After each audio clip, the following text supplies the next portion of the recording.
place I've come to know well, led by a man named Sty. He's full of stories, he is quite a guy. Sit around the campfire and hear him tell his tale. Some may be able to relate to him quite well. We're all just people looking for a place to go. Well, Sty has made one, and it is quite a show. Come meet Sty, he's quite the guy.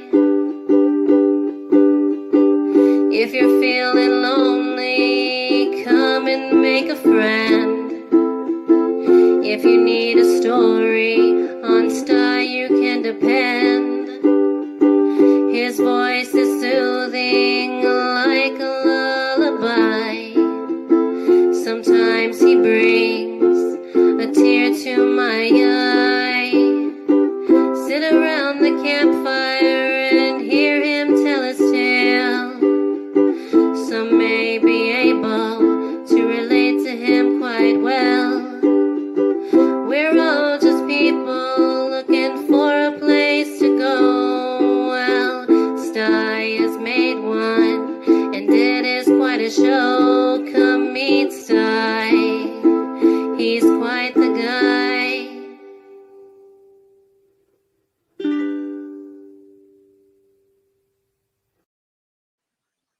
Hey, welcome, guys. Yeah, come on in and let's hang out around the campfire tonight.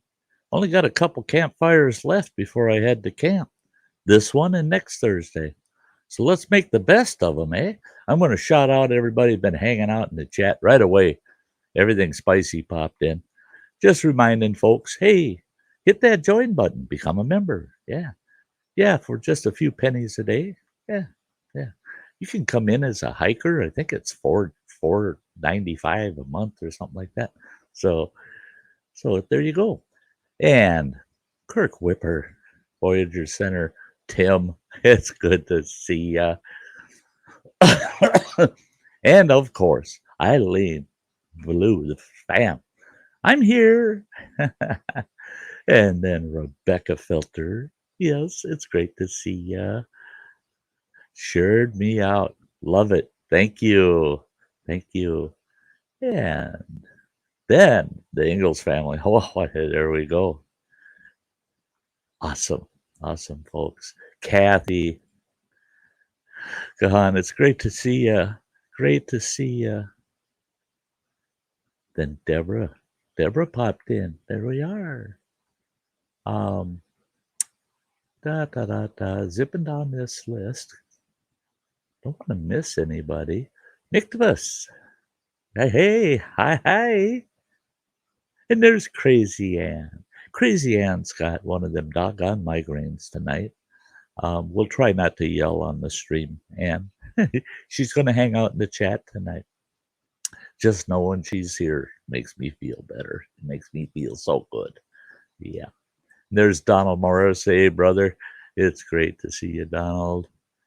And there's Joe W. Life Adventures. Yep. He's got to yell, Annie, first. Yeah. Then he said, Sty.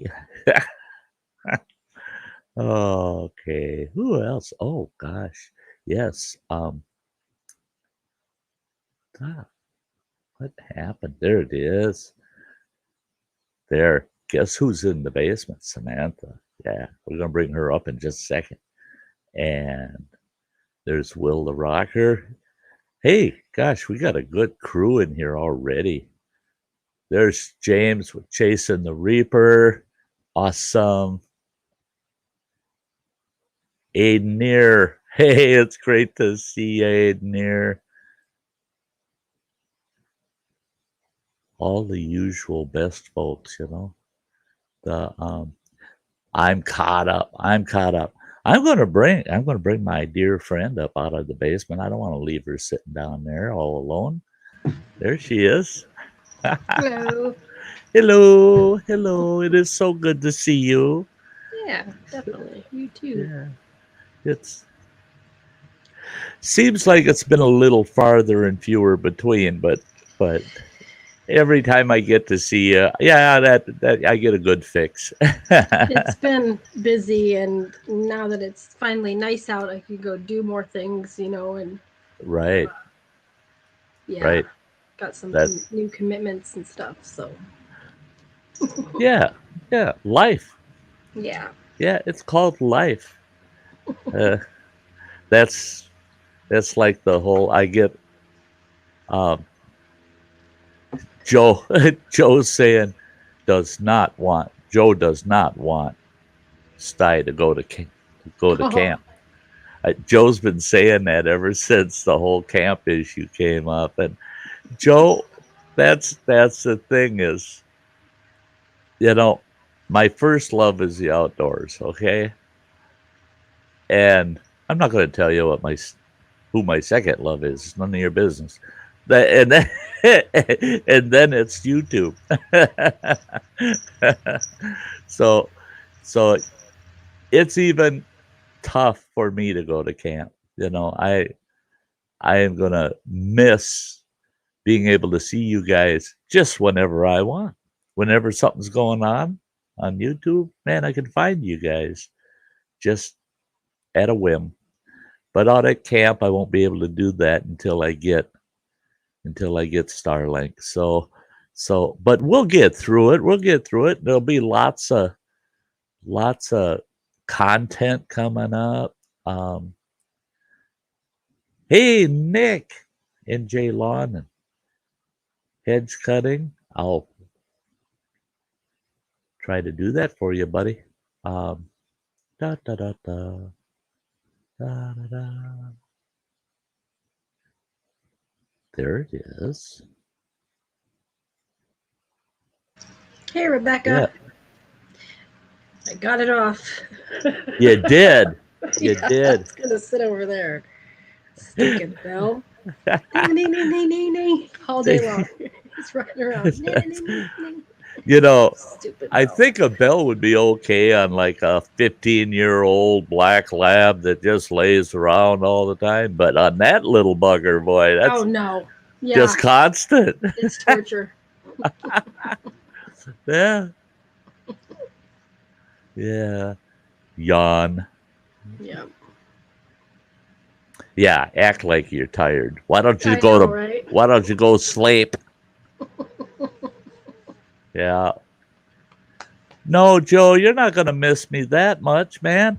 I The way it's gonna work, and I'm gonna go way into detail on it more on the 30th because I'm doing a stream that Friday night.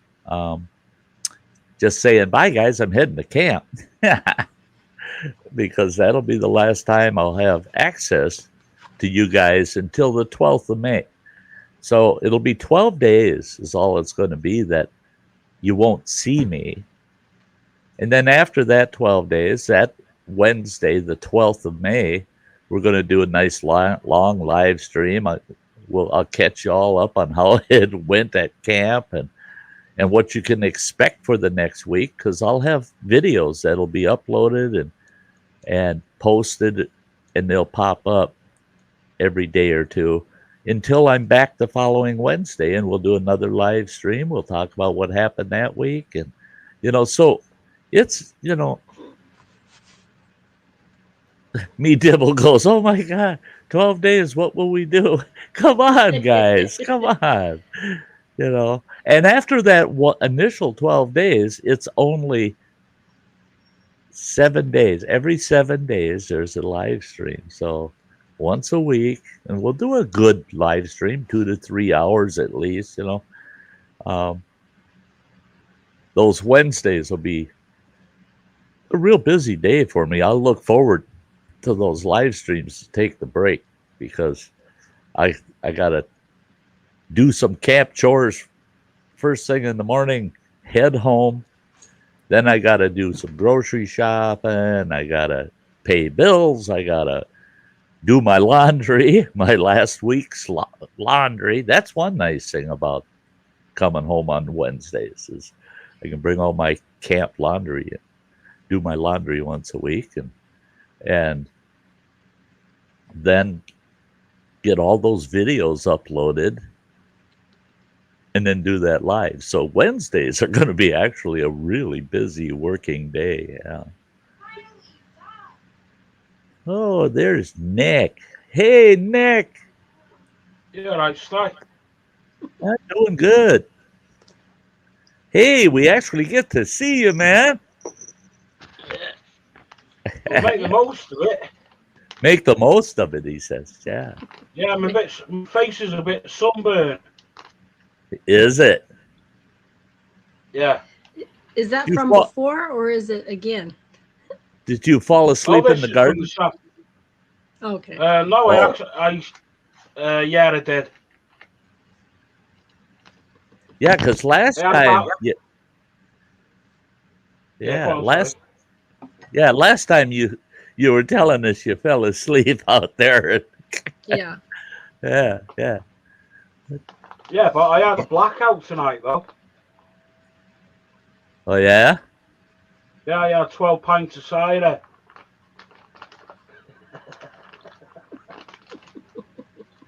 Yeah. 12 pints will do it. Yep.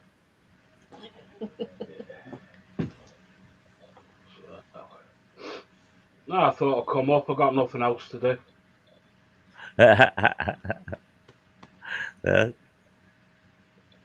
Oh, me devil. It'll all be good. It'll all be good. I'll make up for lots of lost time on those weekly streams until I get Starlink. But once I got Starlink, then you better be ready to put up with me, because it'll probably be 3-4 times a week I go live, because I can do it right in camp. Those rainy days, as long as I've got satellite reception on a rainy day, I might as well sit in the trailer and go live, you know.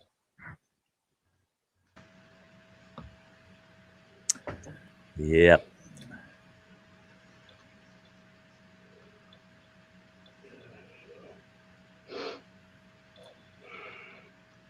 Ha. So you're all packed, and are you, Sty? Well, I'd say I'm 95% packed. The 5% that's not is all the food that I'm hauling out there. Yeah, and stuff that I'm using right up until I leave. So, but Yeah. it's all packed, but it's not hauled out to the truck. It's all sitting here. I trip over all the time. I should be running the camera in here, because I haven't had any crash and burns yet. I haven't hit the floor yet, but man, I knock shit over all the time, because I got one end of the room is just nothing but backpacks and like carry-on bags that I used to use when I traveled all the time, and they're all packed full of electronics and outdoor gear, and That's I've not got camping. I didn't say I'm going camping. I said I'm going to be a campground host. Oh, okay. Hey, Gawani, good to see you. Yeah, for me, this is going to be glamping. I mean, yeah, usually I rough it pretty much, but this is going to be a charm. Boy, it's going to be sweet. Yeah, baking stuff, don't it? I need some young bucks to help me organize. Well, the organizing part I'm good at. If I had some young, tough bucks to haul this stuff for me, that'd be sweet, man. I loved it back in my career, because I was the top dog of the operation. I mean, the very top dog. I had one man above me, and he didn't want anything to do with my job. He just said, "We hired you to do your job, not me. So you just do your job. I don't." And people would go to him and say, well, Sty this, Sty that. And he'd go to hell. Go talk to him then. I don't want nothing. No, he's his own boss. I love that shit, boy. Being the top dog and the supervisor, if you're fair but tough, you could get a lot of stuff done when somebody else was doing it, you know? Oh, yeah. I always hired people. I made damn sure they were good at their job, damn good at their job. So I Isn't didn't that have what to you do have it. kids for? What's that? Isn't that what you have kids for when you get older, you wipe your Oh, ass? yeah. Yeah, there Well, you go. well, you know, here in the U.S., years ago, generationally, you Yeah. always had 8, 10, 12 kids because when you got old, they ran the farm, you know. You got to just sit back and eat good and watch them do all the work on the farm. They always said the bigger the farm, the bigger the family, you know. And Nah. but then just raising 4 kids. I don't mind kids, but I won't.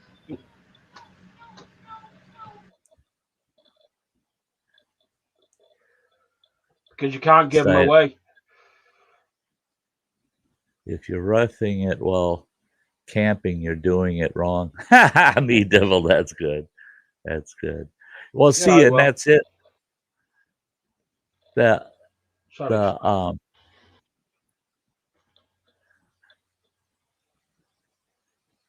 was deleted. It was not a Google. Yeah, oh yeah, it was Google. It says message deleted by the Google moderator team. Yeah, yeah, be lady, it was Google. The why, I don't know why. We can't put any links leaving the channel, leaving YouTube. Google's. It was happening yesterday too. Yeah, a lot yesterday. I was on Phil's stream and I had about 5 messages just saying hi to people, and they moderated every one of them. Boom, boom, boom, boom, boom, boom. They wouldn't let me say nothing, and then I waited about a half hour and started chatting again, and they left them alone. I'm like, you buggers, you know.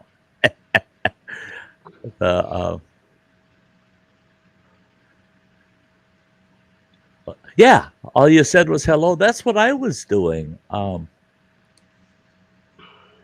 was doing the same thing yesterday. I was just saying hi to everybody and using the emojis I paid for, and it was blocking me. Yeah, it was deleting my messages. Turds. Weird.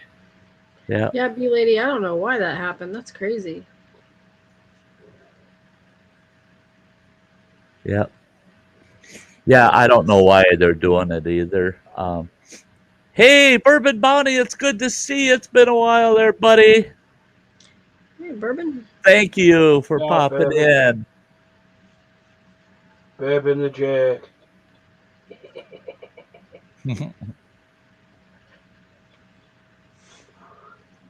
No, you were talking about your granddad was saying that, you know, if you're roughing it camping, then you're not doing something right. Well, when I had my wilderness camp, that the name of the camp was Wilderness Thriving Fundamentals. And everybody thought we were like a survivalist camp. No. I showed people how you go out there, and what most people would call roughing it was very comfortable. I wanted to show them you can go out there, do things primitive, and be comfortable at it, you know, and just thrive and just enjoy yourself in the outdoors. And I think that's why I had a few clients come back. I told them I had clients that re-upped for the exact same course. And I told them, why in the hell would you want to take the course over again? You mastered it. You're great. No, I just enjoy it so much there with other people, and we get to rough it, but it doesn't feel like it, you know. Plain old Chuck. Did you say hi with a question mark? LOL. Yeah. The sleep on the ground with just a blanket and campfire. Oh yeah. Oh yeah. Boy, when I Done that lived out before. when I lived out in Montana, a lot of cowboy camping. There was no way in hell I was going to be carrying a tent or any of that extra weight. I just carried a bedroll, my Now backpack. people have travel trailers and stuff, and that's like luxury camping, dude. That's not even. It's Right, crazy. Yeah. right. Well, and that's it. Is people say, "Jesus, Sty, you camp in that utility trailer? Just an old utility trailer." I said, "It's sweet." I said, "It's awesome. So comfortable." And they said, "Why?" And I said, "It's like a hard-walled tent." I've never had a hard-walled tent before. Yeah. The Sweet dreams, me dibble. oh yeah, me dibble. My dad is too, Melissa, and he can go anywhere. That's the beauty of it. Having one, you can go Yeah, anywhere. And right. that's awesome. That I wish I could swing. Hang on. Wish I could swing a motorhome. We'll see. I can't I go might camping. sell everything off and buy a little motorhome, little RV next year. Yeah, but I can't go camping like I used to anyway. No. No, because I'm too fat to get off the ground. Oh, that's yeah. Once you're there, you're there for a while. Plain old Chuck said he roughed it today. Pork chops and veggies in a Dutch oven over the campfire. See, that's it. That's like last year. I did a video of when I make Spanish rice stuffed peppers in a Dutch oven, and little do people know I was there for 2 weeks. I made that twice, and that's 2 meals every time I make it. There's 4 big peppers in there, and that's 2 meals per time. And I did it twice out there that 2 weeks. It's like eating gourmet freaking food. You're just sitting at a picnic table. That's the only difference. And I prefer the picnic table. I ain't got nobody else to bother me, and I can just enjoy my nice dinner. Yeah. No, I think what I like about camping is where you got a nice big roaring fire and a nice big fat pig on it. Oh, yeah. Oh, and don't forget the 5 cases of beer as well. Yeah. Yeah. Yeah. Bee lady at a certain point. Yeah, we get a little older and we get a little softer. And yeah, I've got tents galore. I think I got 5 or 6 tents. Just in case somebody wants to sleep over. Oh, Sam dropped off. She'll probably be back. All right, catch you later, Samantha. Yeah, do my best to come back before you're done.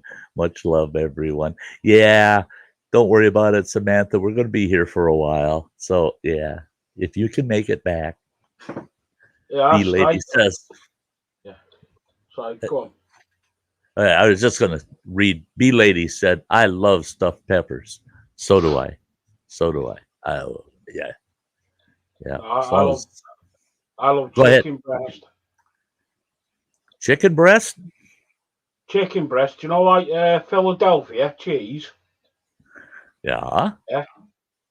Poke a hole through the chicken breast. Yeah. Yeah. Put the Philadelphia in the middle, and then, you know, like get streaky bacon. Yeah. Wrap that round it and stick it in the oven. Oh. Yeah. Yep. Yep.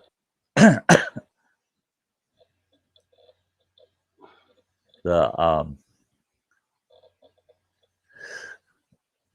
the hogs in the Philippines. They are huge. Some of them.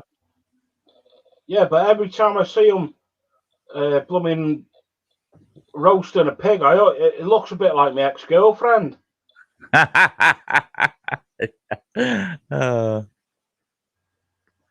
Yep.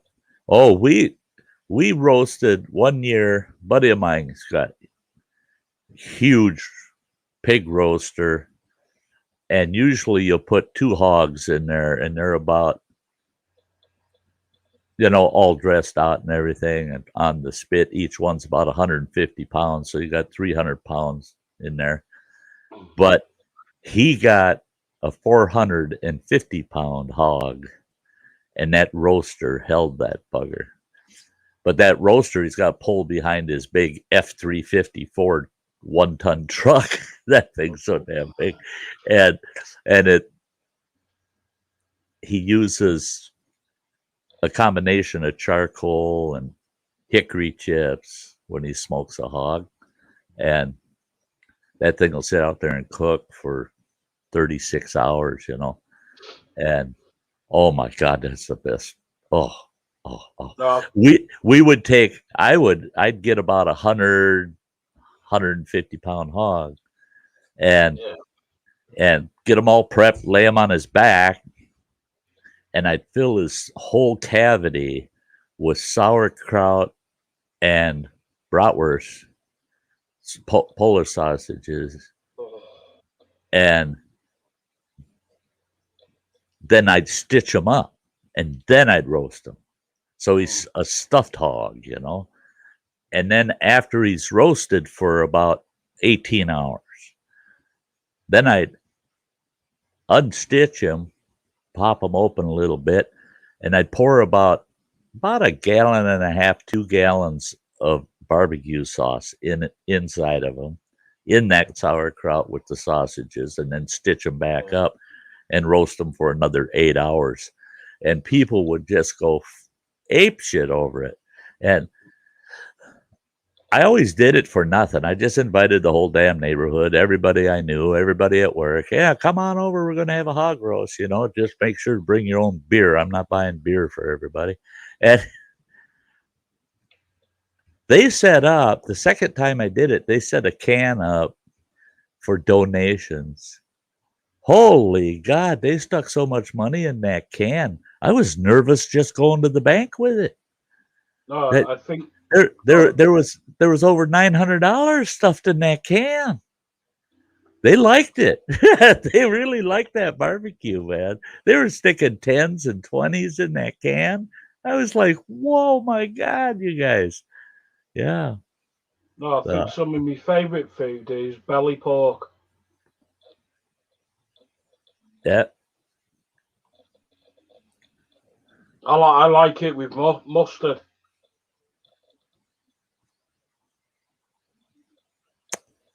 Num, num, num, num. Yeah, we're talking away about this food, and I'm just feeling hungrier. I've got a bunch of country-style pork ribs in the fridge that I had bought a few weeks ago, thinking I'm going to fix them up. And no, I think I like me belly pork. Do you know when you get it in slices? Yeah. Cover it in Dijon mustard. And I mean, just plaster it on. Then put Delmera brown sugar on it. Leave it to marinate overnight. And then cook it the following day. Oh, you can't beat it. Wow. How do you keep that meat from drying out inside? Well, the way I did it, the way I roasted a pig, it never dried out. That meat, no, it never dried out inside. And I think it's because of all the moisture from all the kraut inside of it, and then all of the barbecue sauce put in with the kraut after the fact. It just held all the moisture in the pig, But one thing we would do if we didn't stuff them is you crank that cooker up just super hot, and you put the pig in it, and you sear that whole pig. You just sear them really good. and then you turn the temp down and slow cook them for hours and hours. And when you sear them, it holds all the juices inside of them. And that's one of the worst things a person can do too. I've seen guys at pig roast and noticed that a lot of the meat was dry. Yeah. But I watched them guys, and they got one of them big old freaking barbecue forks, and they're poking at that. They're thinking they're checking to see if it's done, but they're poking it. And all you're doing is poking holes in it, letting all the juices run out, Mm.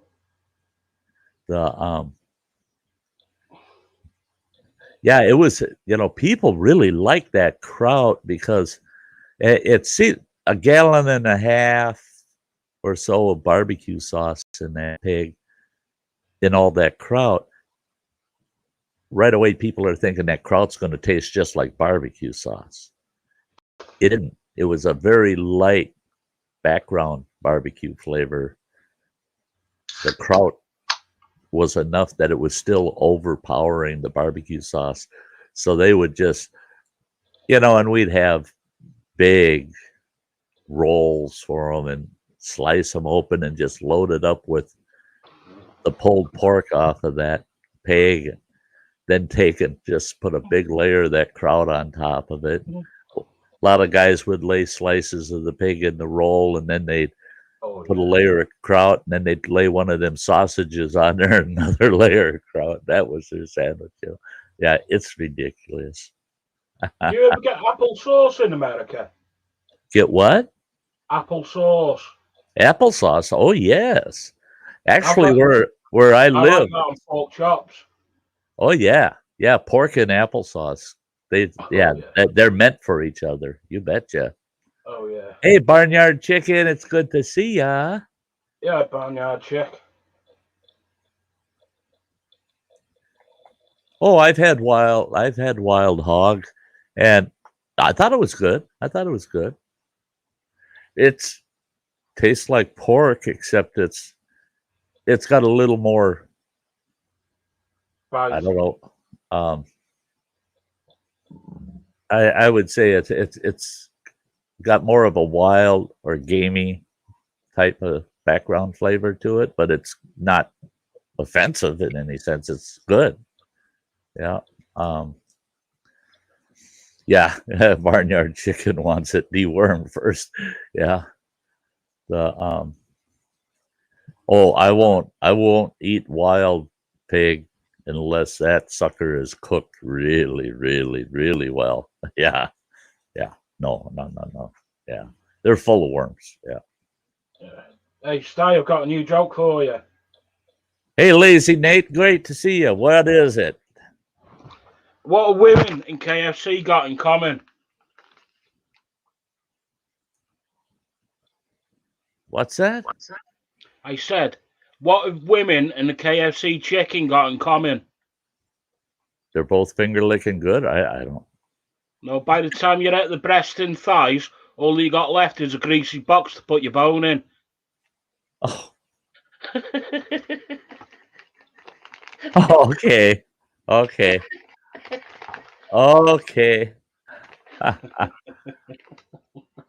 Yeah, B lady, you're right. Yeah, pork should always. There's a lot of people out there that will actually serve up pork that's like medium. And no. It needs to be well done. You don't want it dried out, but you want it well done. That's for sure.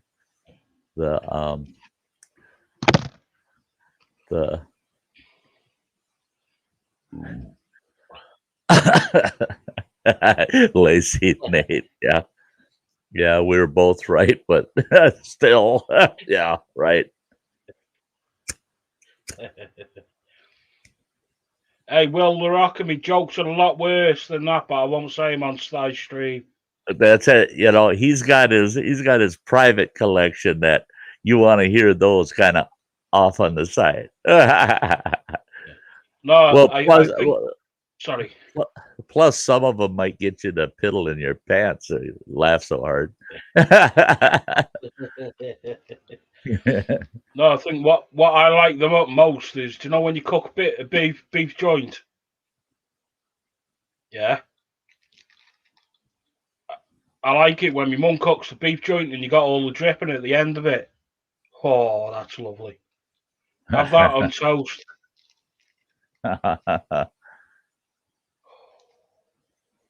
Lovely. Is your campground a federal one or a state one? It's federal. It's federal, B lady. Yeah, it's in the national forest. And I noticed that in a comment, you commented on my video, my last tour through my 2 campgrounds, and you had said that campsite 2 doesn't look like it has water or electric hookups. None of them do. None of them in either one of my campgrounds have water and electric on the site itself. Yeah, there's no electricity out there.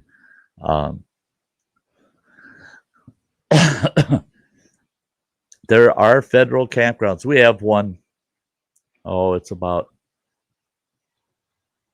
20 miles from my campground. That's a big campground too. It's got 68 campsites, and 20 of those are full RV hookup. They got water, sewer, and electric right on the site. You can just pull your RV in, hook it all up. But that's rare. That's rare. Most of these, see, my campgrounds are remote campgrounds. That, you know, you're going there to camp. You're not going there to hook up to electricity and have running water. No, that's not what these are like. So the folks in tents do bring generators and water to cook, etc. There's water there now. Like my host campground, the one I live at, it's got a well, it's got a pump, and it's solar operated. You just go, you take your big 6-gallon water jug and you go fill up 6 gallons of water, and you got the water. And some people use generators. Most tent campers don't. I've only really seen a couple tent campers with generators, but most of the RVs, trailers and RVs, they've got a Jenny. A lot of the RVs have generators built right into them. That's in my second campground where they take the handle off the pump. It's because these guys go out there and steal the handles off of them during the off season because they know there's no forest rangers or a host around. So they go out there and steal the handle off the dang pump, you know. And plus, you don't want someone going out there drawing water in the winter. If they're able to get water drawn up that pump and it gets into that pump and freezes in there, you can crack that cast iron pump. So they just take the handles off of them during off season. But my campground, solar operated water pump. Now, like, I've got a generator that'll sit outside of my camper. But you can only run that generator. You can run it anytime during the day you want, but it's got to be shut off by 10 o'clock at night and can't be fired back up again until 6 o'clock in the morning. That's the quiet time. 8 hours. 8 hours that no generators running. People don't go out there to camp to hear a generator running, you know. And if that's what you want, go boondock somewhere. Go way out in the boonies and go do it, you know, by yourself somewhere. But other campers are there to enjoy their nights, nice quiet nights, sit out there, have a cold beer and look at the stars and watch the northern lights, and they don't want to hear some damn generator running. Yeah. Oh, I would see a lot of people, they want to go solar, but both of my campgrounds, the one has two sites, I'd say 2 sites that you could set up your solar panels to generate some electricity. The other campground, there isn't a single campsite that I would count on solar working at all. It's way too timbered, just too damn many trees. You don't get a lot of sunlight in your campsite. You get shade. And that's why those campgrounds are so preferred in the heat of the summer, is all the shade, you know. Yeah, an AC unit. I darn near bought a little AC unit and was going to mount it in my trailer, and then I thought, no, I've got 12-volt fans that cool it off, and they're just nice. Our evenings get nice and cool up here. It might be 90 degrees during the day, but it'll get down to 70 at night on a hot day like that. And if it's in the upper 70s, low 80s, it gets down to 60 at night. So it's comfortable at night. Yeah.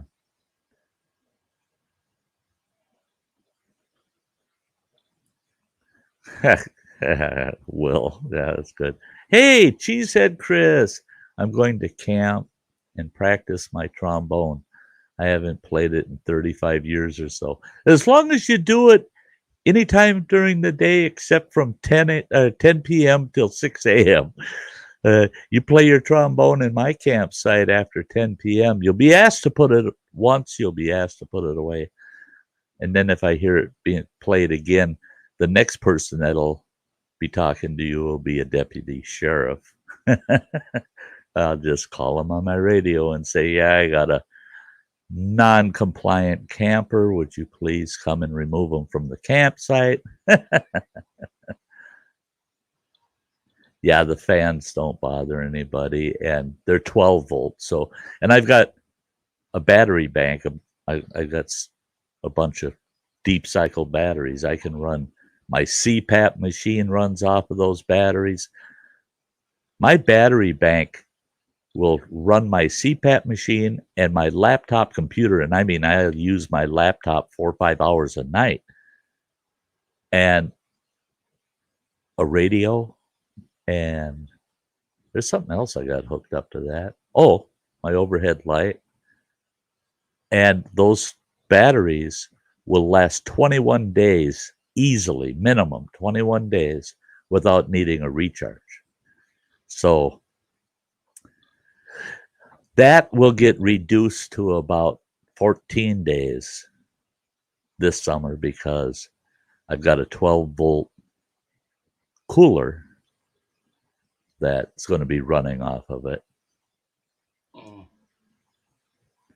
Yeah, Will. Yeah, I've been using a CPAP now for, oh gosh, 3.5 years. Yeah.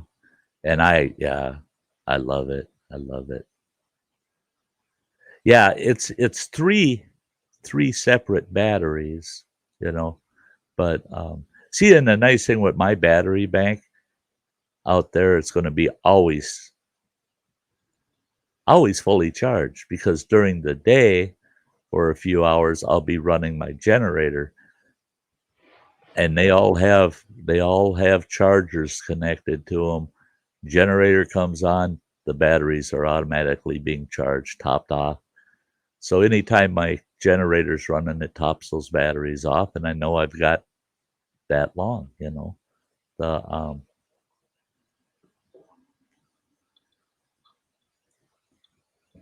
Yeah, I've got a Philips AirSense 10.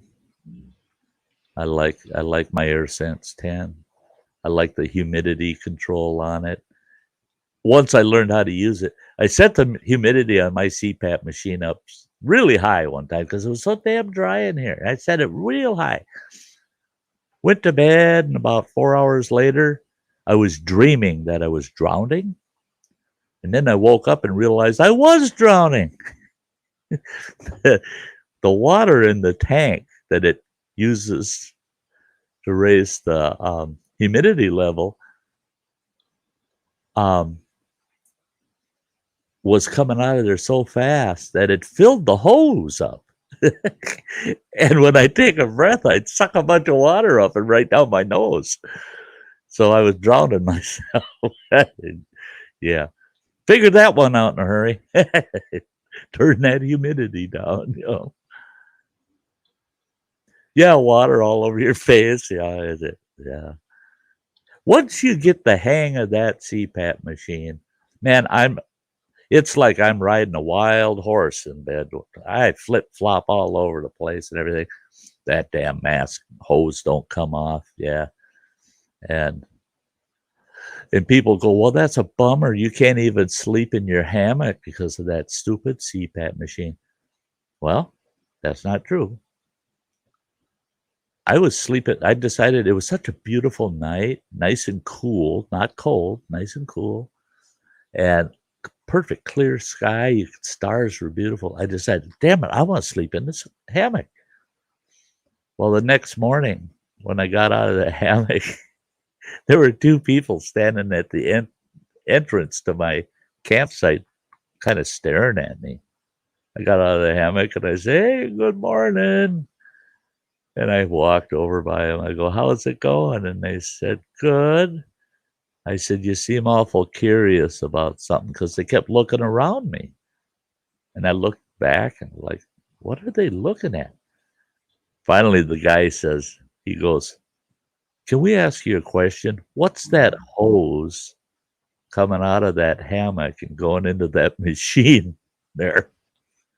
I said, oh, that's a pump in case I piss the bed at night. His wife bought it. She just like, really? Yeah, right. No, my mum uses one of them machines. Yeah. Yeah. No, the batteries I use are they're nothing but two of them are Ever Starts, from Walmart. Deep Cycle Ever Starts, and the other one is the same rating, but I bought it from Farm and Fleet, and yeah, they work like $1,000,000.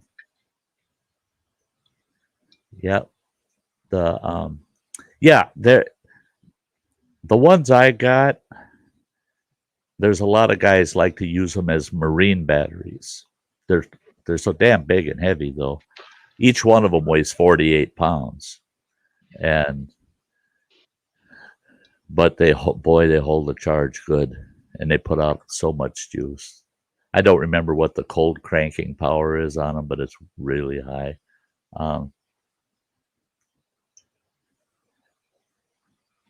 Oh, yeah. Now, if you watch on Facebook, there's Philips. Now, they will sell you a CPAP without a prescription now. Yeah, you can actually buy a Philips, like an AirSense 10, without a prescription. Yeah. And they aren't cheap. My AirSense 10 cost me $2,100. Yeah, $2,100. But it's lasted me 3.5 years, and it looks and runs like it's brand new still. So if I can get 5 years out of it for $2,000, then I figure, yeah. And if you've got fairly decent health insurance, they'll usually cover it up. See, lady, they want you to get your prescription updated. They used to all the time. After like 2 years or something, they want you to see the doctor and get them to re-prescribe it. And if you want a new CPAP machine, you got to go see the doctor and have them re-prescribe it. But I've been using it for 3.5 years. Why the hell do I need a doctor to tell me to keep using it? I need the damn thing, No,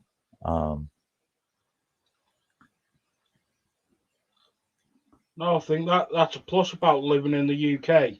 We never have to worry about anything for medical. Yeah. That helps. That helps.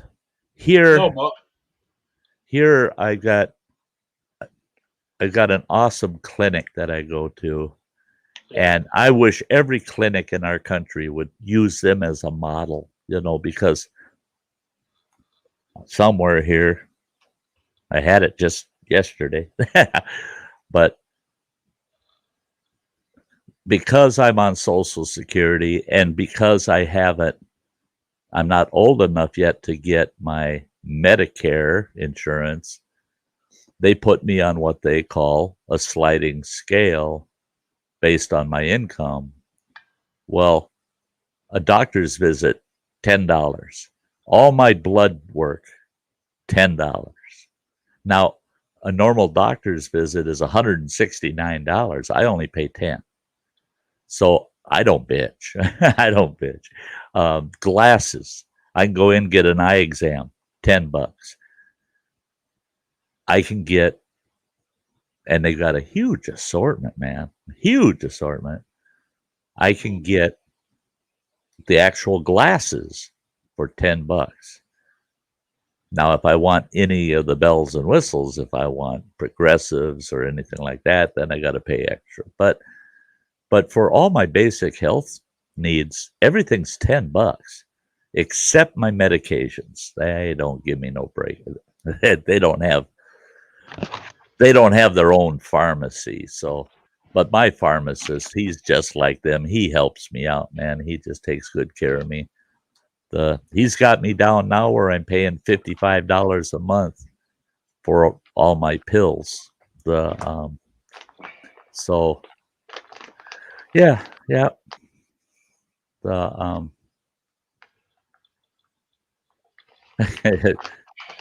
If you fall asleep, Will, don't worry about it. No, but I think I've been on a few live streams, Sty, and people in America say that we get like all our medical and all that we don't have to pay for, that we do. Uh-huh. But we call it like we still pay income tax, right? But we get a national insurance as well. Well, see, and that's it. Is people don't understand you guys are paying for that health care through your taxes. Your tax rates are higher than ours. Everybody here says, "Oh, our tax rates are so nice and low," but there's things that aren't covered. Where over there, your tax rates are set so that they can cover your national health care and everything. But one thing, if cancer paid, go to the doctor, it's paid. Uh-huh.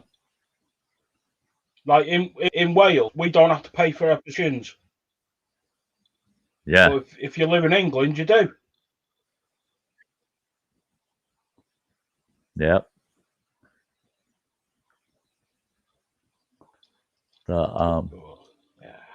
Hey, look who we got here.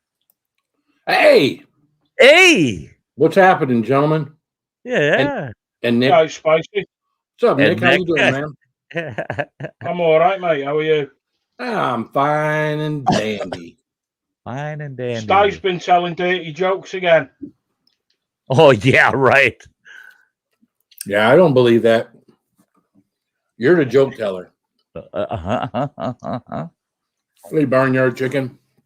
Well, Sty, I couldn't quit. You couldn't quit? Yeah, I'm having gummies again. Are you? Yeah, they're just not spicy. I was gonna say. A little less Reaper in these. That gelatin probably won't bother you much. Nope. Hey, what? Oil, Kathy. What a wild 10 days there, bud. Oh, I'm telling you. That's crazy, man. Man, I can't believe it. Yeah, gummy worms are good. Hey, one of the largest largemouth bass I ever caught was on one of them damn gummy worms. Ow. I thought, what the heck? I was sitting out in the boat and I'm fishing. Yeah, and I'm eating gummy worms. And I go, I looked at my tackle box. I go, they look just like the ones I bought at the bait store. What do you do? So I just rigged one up. About the fourth cast, boom! One of the biggest bass I ever caught. And I thought, Jesus, and they're cheaper than the ones at the bait store. Yeah. That largemouth was probably like, oh, this is great. Oh, fuck, that hurt my mouth. Yeah, right. That one tasted a lot better, but it hurt. Hurt like hell. Oh. Yeah. Yep. Oh, I'm hoping this summer that I can hook into a muskie while I got my GoPros all set up on the kayak. I'm surprised I got muskie in that lake with all the pan. You were talking about all the panfish and have muskie. They usually don't usually have a lot of panfish when you got muskies in a lake, do you? Oh yeah. And that's what the muskie. Actually, the best habitat for muskie is where there's a lot of sunfish or perch, because the muskies feed on them. Well, I would think the muskies would eat them all up, and there'd be nothing left for them to eat. Now, muskies aren't as prolific, so there's not really enough of them to throw the lake out of balance. Okay. Yeah, the panfish produce so many that you can have a real good, healthy population of muskie. The problem with the lake that I'm on is the muskies don't get as large. The largest muskie they pulled out of that lake was 39.5 inches. So you know, some places that's not even a keeper. That right. A lot of our lakes in the area around where I'm at that have good muskie populations, that muskie's got to be a minimum of 40 inches to keep it. And nobody's keeping them unless they're over 45 so that they can have a wall hanger, you know.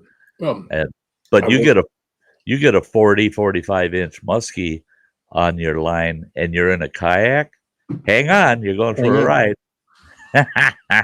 Going to need a bigger kayak. Yeah, we need a bigger favorite line off of Jaws when he backs into that boat cabin and he says to Quint, the captain, we're gonna need a bigger boat. Mm-hmm. Yeah, I think so too. Yeah.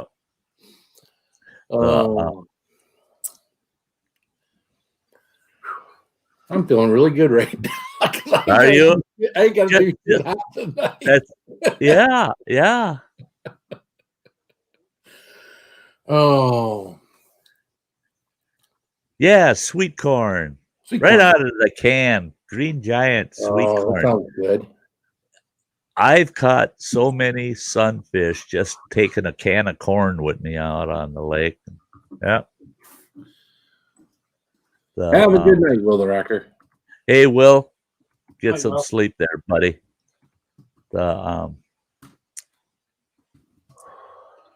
Yeah, I'll never forget when I was a kid at camp. I'm not going to go into a lot of detail, but I caught way too many sunfish one early morning on about 1/4 pound of bacon that I stole from the camp kitchen. And I just cut. You take a strip of bacon and you cut little strips, you know.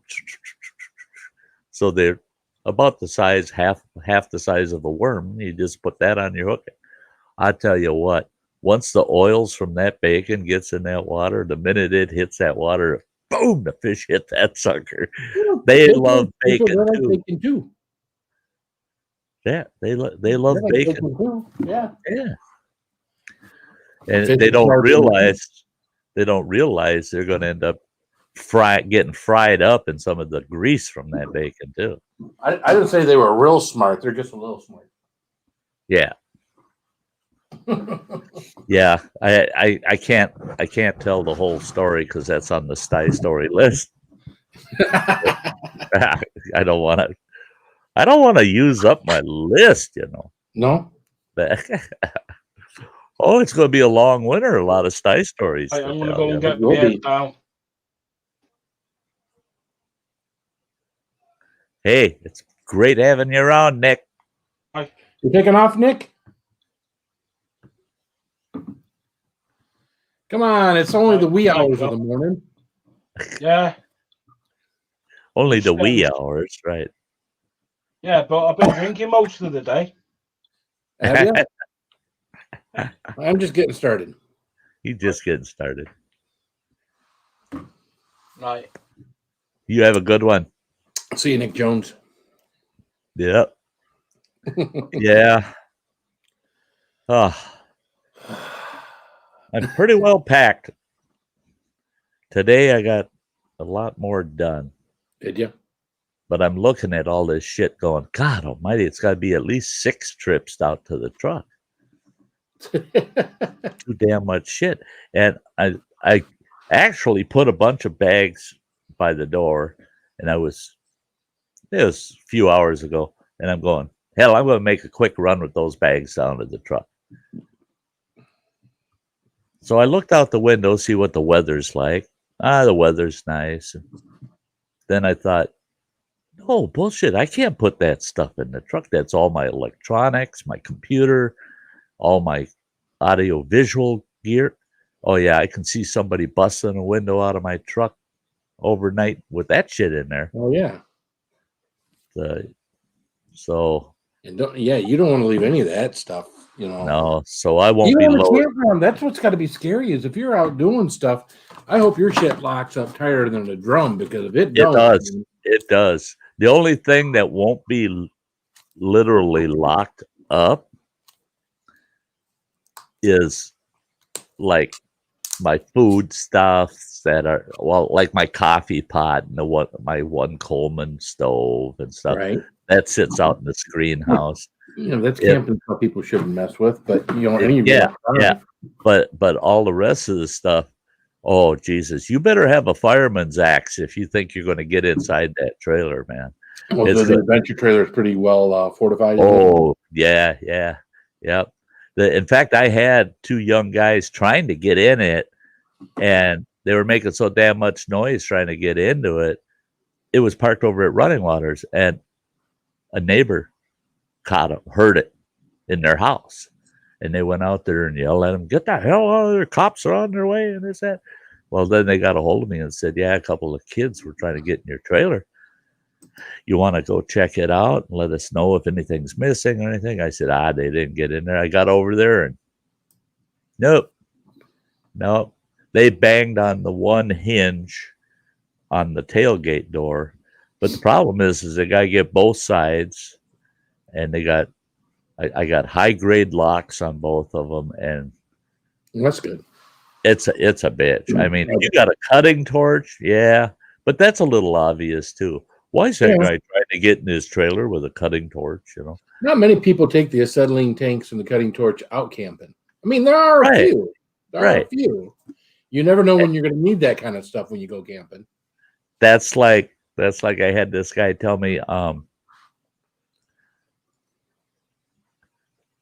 well, you got to be careful, man. You should do this and this and this, because guys will come right in there and they'll hook up to your trailer and they'll take off with some bitch.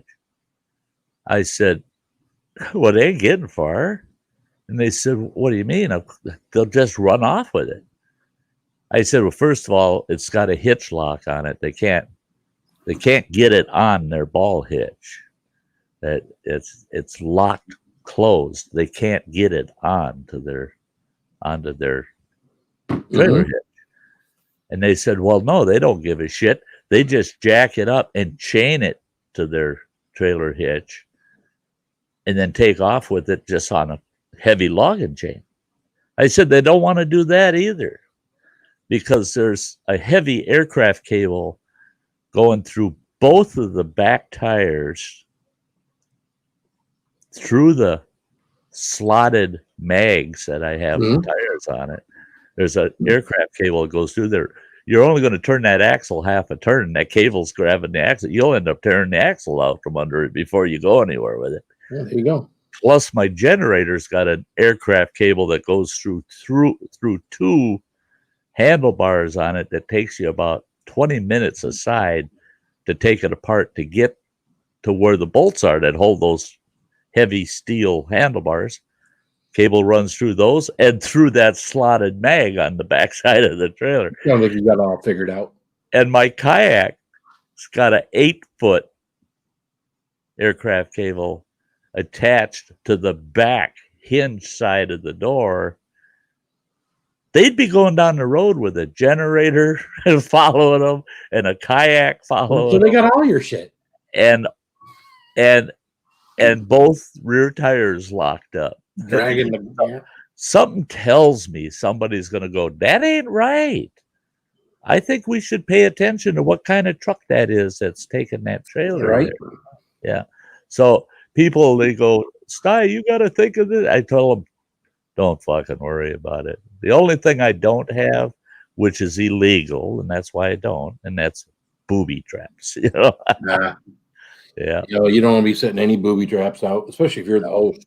I don't think you can do it out there anyways, but host or otherwise. No. Yeah. It'd be fun. A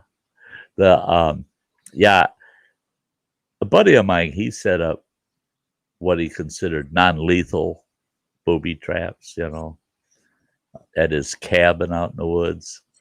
And it was pretty funny because this young kid, about 19 years old, he come into town and he stood out like a sore thumb.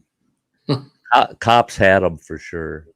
How many people are pink from the top of their head to their feet and got pink paint all over the front seat of their truck? And the only other place there's pink is at that cabin on the front porch where that open can of pink paint tipped off up in the rafters and got him when he busted in the front door. Yeah. The Google moderator's been hitting a few comments. I see I had no one commented in 4 minutes, so I wanted to make sure it was still working. I'm wondering if they're just trying to get even with me because of my Sty Time story. You know, life isn't fair. Oh, we'll show them not fair. Not fair, right? We'll target Sty's ass. As long as Sty realizes it's not fair, then we can mess with him. You know, if this isn't fair, since he understands it's not fair, then we can mess with him. Right. There too. It's because you're so understanding, Sty. Yeah. We heard him say that. Yeah, it's just life. You know, that's just the way it is. It's going to be unfair. So we're going to show him. We're going to give him his fair share of unfair. There you go. Oh well. Oh well. What the hell? Just eating dinner. Yeah, I didn't really have anything for dinner this evening. Belay says, I doubt it's you. They've been all over deleting comments and especially links. Yeah. No, we're just didn't do anything on my chat yesterday. Yeah, they deleted me. Did they? Wow. I put in 7 hi to individuals. You know, hi so and so, hi so and so. Great to see you, so and so. Only 2 of them stayed up. All the rest of them, Google moderator. Boom, boom, boom, boom, boom, boom. How the hell did those 2 stay up? I got to work on that. And they were all 7 of them were supposed to go. I got to get a hold of Google. They screwed up. They let a couple of his slip through. But yeah, and I had to mention to Eileen. She tried to put the GoFundMe link in there, and it moderated it right away, and had to let her know that. Yeah, now were they deleting the granny thing on mine too? Because I didn't see a link for granny all day yesterday on mine. Yes, they deleted every one. But I wasn't even seeing where it was deleted. That was the thing on mine. I went back and scrolled through. I couldn't even see where it was deleted. That's why I was thinking, well, maybe she's not because what was happening at yours. So maybe that link got shared so many times that Google has just picked up on that link and flagged it. Yeah. And then I think what they're doing is they're not just flagging that, they're flagging whoever put it there. Because that's, I put the link up and it deleted it. And then it was deleting the ones where I was just saying hello. But then I waited a half hour or more on your stream, Mm-hmm. and I got in there and said hi to somebody again. I figured, here we go, watch this shit. It left it up. Wow. So it's like, no, we're just going to beat the shit out of them for the first hour, and then leave them alone. You know. Yeah, that's the first half hour or whatever live stream. That's when they watch you the most, and then after, when they realize, once they think you're safe, not paying any attention to you, that's when you really let loose. That's when they go on to somebody else. And what you got to do is you got to outsmart them. You got to behave yourself long enough for them to go find somebody else to pick up. Yeah, I got half of my Rummy Bear ones, my challenges, are limited advertising. I got a feeling it's because of the fact that I'm in pain. I guess is the only thing I can imagine. Because we didn't do anything any different on those that we do on a lot of them, but they asked for half of them. Well, half of them they asked for a review, so I just clicked the review thing like I always do. Yeah. So, I get that a lot, and usually within 12 or 18 hours, it's all good, and it's But about half of my challenges are limited ads, so it's not like they make a lot of money anyways, right? That's it. I don't care if they limit the revenue on it, because they don't take away premium. As long as they don't take away the Prime members. So if you're a YouTube Prime member, that whatever video you watch, if it's monetized, they still get revenue from you. YouTube tried limiting Prime payments. Are you spamming me? I did that on purpose just because Kathy said, I said hi a few times. They went missing. I wanted to make sure. Yeah, I'm spamming your chat. Sorry. So he comes over here to play and spam and. Yeah, I'm in a good mood. Leave me alone or I'll leave. I seem to be able to piss Google off just fine on my own. Here, let's throw 35 hi Kathy's in there. What the heck? What's Jim up, Bob? Hey, Jim look. Bob. Hey, Mike got E-Way his Mike. back. Hey, I had your stream running through the whole thing today, buddy. Playing in the background while I was busy packing and doing stuff. Couldn't stop and watch because I was just too busy. I really like your new desk. He's got an awesome new workshop desk. Oh, really? Yeah. Awesome. He's That's putting cool. it right to use too. Yeah.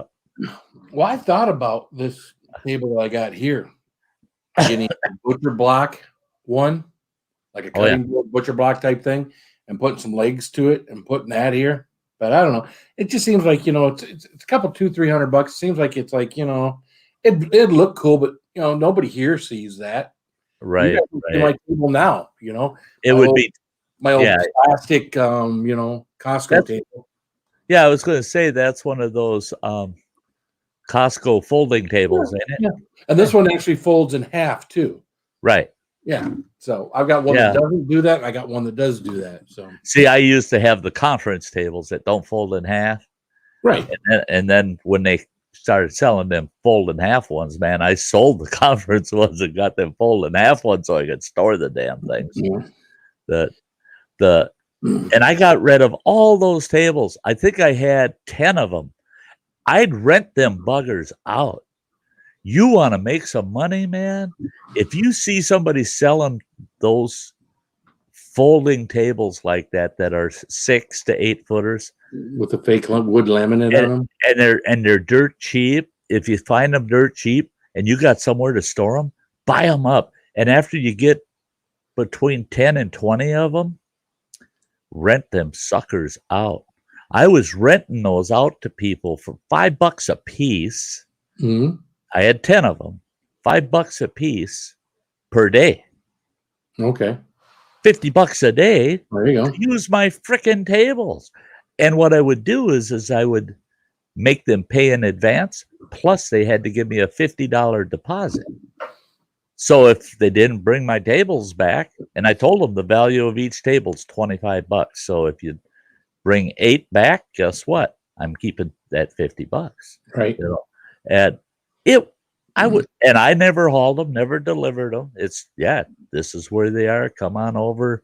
You sign the rental agreement and you give me the money. I found a use for all them damn tables instead of holding neighborhood barbecues. You know, I got tired of that shit. So I figured, well, I got to make some money off those tables. Well, again, when we had the wedding here, they were using these types of tables, not the ones that fold in half, but they were using the white plastic tables and whatnot. Yeah. And this is a place that, you know, does tent rental. They used to have a lot of those metal, big folding, you know, dark brown tables. Oh, those ones. And I bet they still have them, but they're so heavy and their company's expanded too. This guy's got like this huge ass pole barn on his property that he's got nothing but chairs and tables in, and he does tent rental. So if all these open houses and whatnot, when they happen in the summer, he's renting out these tents and chairs and tables, and they go and they set it up. They drop off the chairs and tables. They set up the tent. They come the next day. They take it all down and take it back. So, yeah, I had my tables rented out for every stinking holiday you could imagine, and then so many weekends throughout the whole summer for weddings. And it was just word of mouth. The word just got out there. Sty's got a shitload of tables. He'll rent them to you. Man, people were coming to me constantly, you know. There you go. And I thought, what a racket, man. If I was smart, I would have just rented a little storefront downtown and just did a table and tent kind of rental. Would have, we didn't have one in town. Didn't everybody in town doing it? And that would have been a good line, you know. The thing is oh my goodness. I talked to a guy that he's got a business where he rents all that shit out now here in town. But he said, he says you get a lot of damaged equipment back, and the tents, they usually get beat up pretty bad.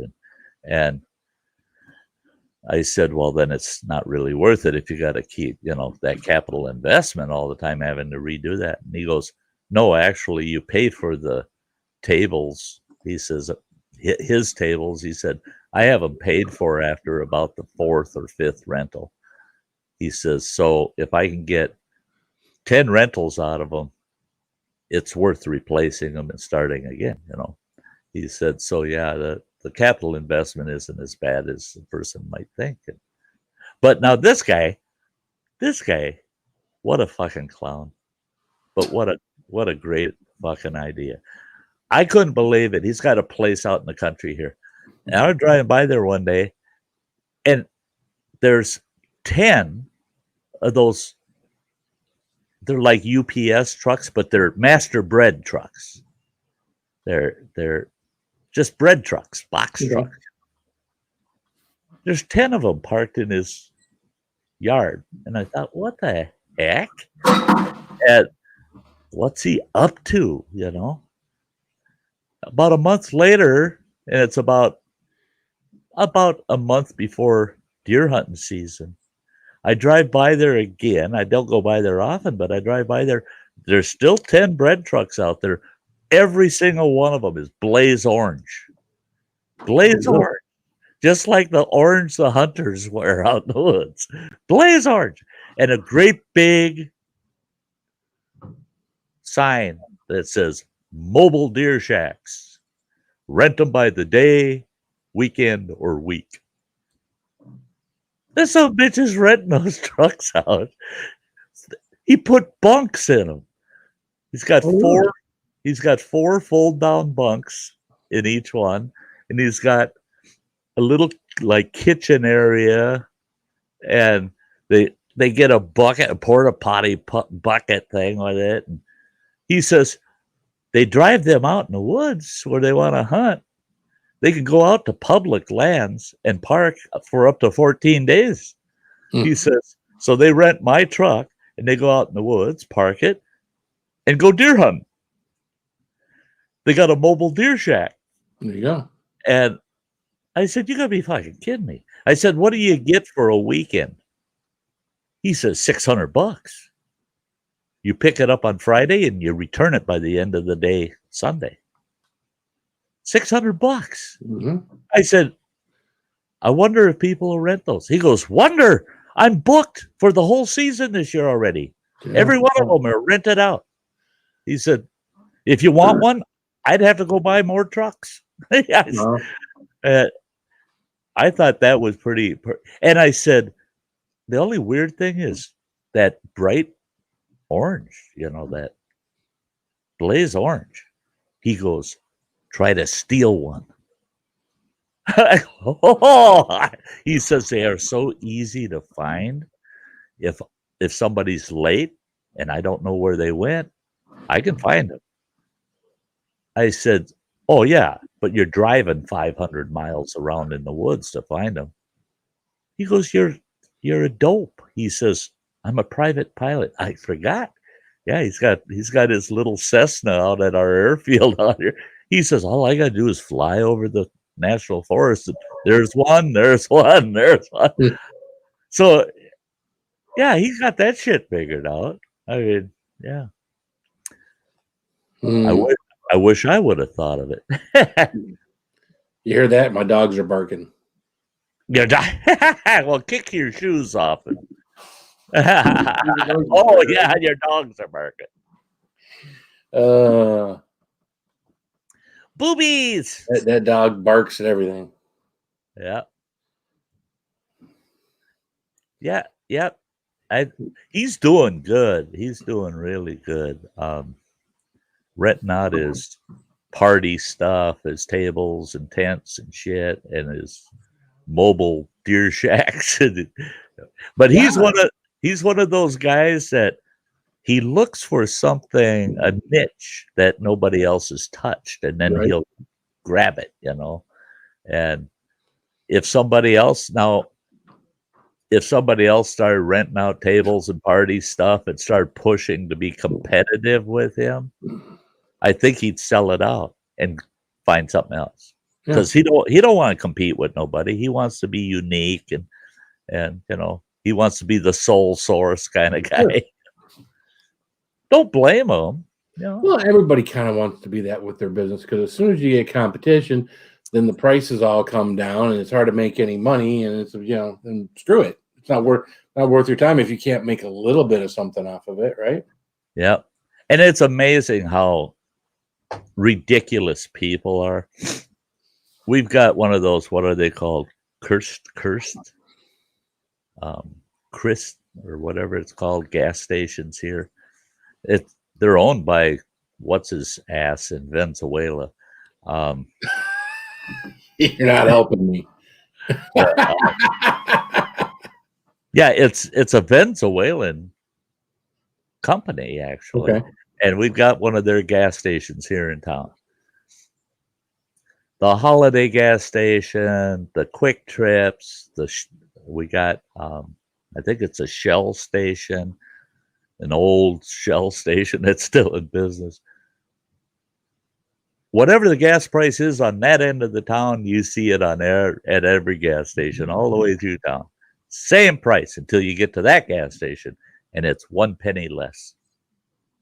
It's always 1 penny below everybody else in town.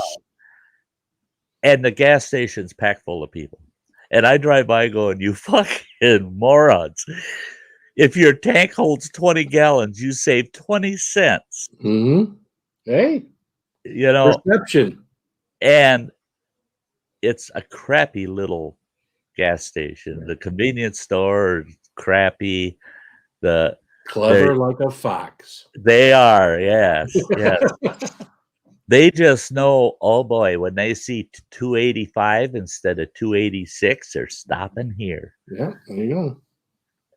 But you stop there, and I see these guys, they pull in there, and they've got a big RV pulling a boat, and they pull in there, and they're filling the RV and the boat, and they're grabbing 2 tanks of propane out of the rack. Their propane is 30% higher than anywhere else in town. But it's convenient. while I'm here saving that penny a gallon, I'll grab some propane. That price is up on the sign for the gas, right? It is Right. not a sign for the propane and Right. popper, They're not advertising that the shit. popper, the beer inside the place, Right. and kids candy. Yeah. They could probably knock a nickel off that price for everything else that they got. That's it. Marked up, That's right? it. That's it. When you go in there and you buy a bottle of pop and it's $1.89, but yet you can stop at Holiday and it's $1.69. Now wait a minute, they're making 20 cents on each bottle of pop. You went in there and you grabbed 6 of them, and you put $10 or 10 gallons of gas in. So they lost a dime, but they made $1.20 over everybody else on the pop. Right. So they didn't lose a dime. They gained $1.10. You poor dumb moron. Do you know what they're doing to you? Business savvy. I don't even try to tell people anymore. I don't even try to tell people, don't do it. Don't buy into that. Oh, B-Lady says, my sister sent me the news clip of the huge pile up out in Wisconsin. Out in Wisconsin 2 days ago when it snowed again. Was that in Wisconsin? I never saw nothing about it. I'm not familiar with any pile up. No, and we didn't have any snow up here where I'm at. We had a dusting overnight. I looked out there, all the vehicles were white, and by noon, it was dry, bone dry out there. Yeah, we had that yesterday. Yeah, and Wisconsin, a pile up. That means tourists are here. Yeah, because Wisconsiners, they don't. A little bit of snow ice don't affect them. No, people. They laugh at Wisconsin, it. Yeah.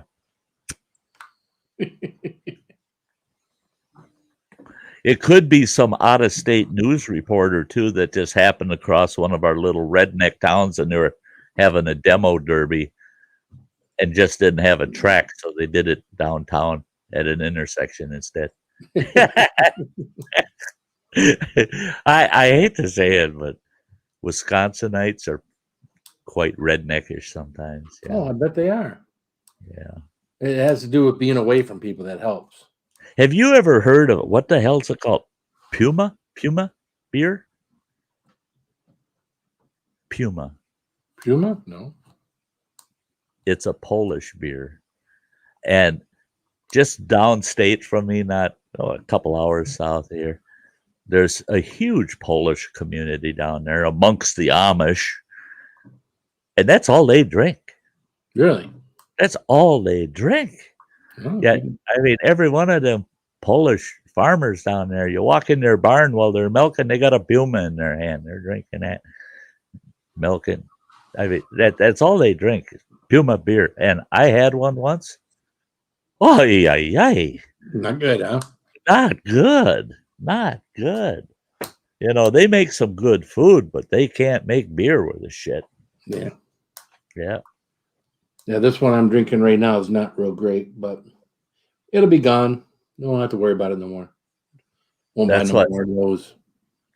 See, it's one of those fancy beers that I wasn't sure about. Matter of fact, it actually may have gotten sent to me. Now I think about it. I mean, it's okay. It's not bad, but this came from 21090. Oh, yeah. I've gotten from it is okay. And then, again, this is not bad.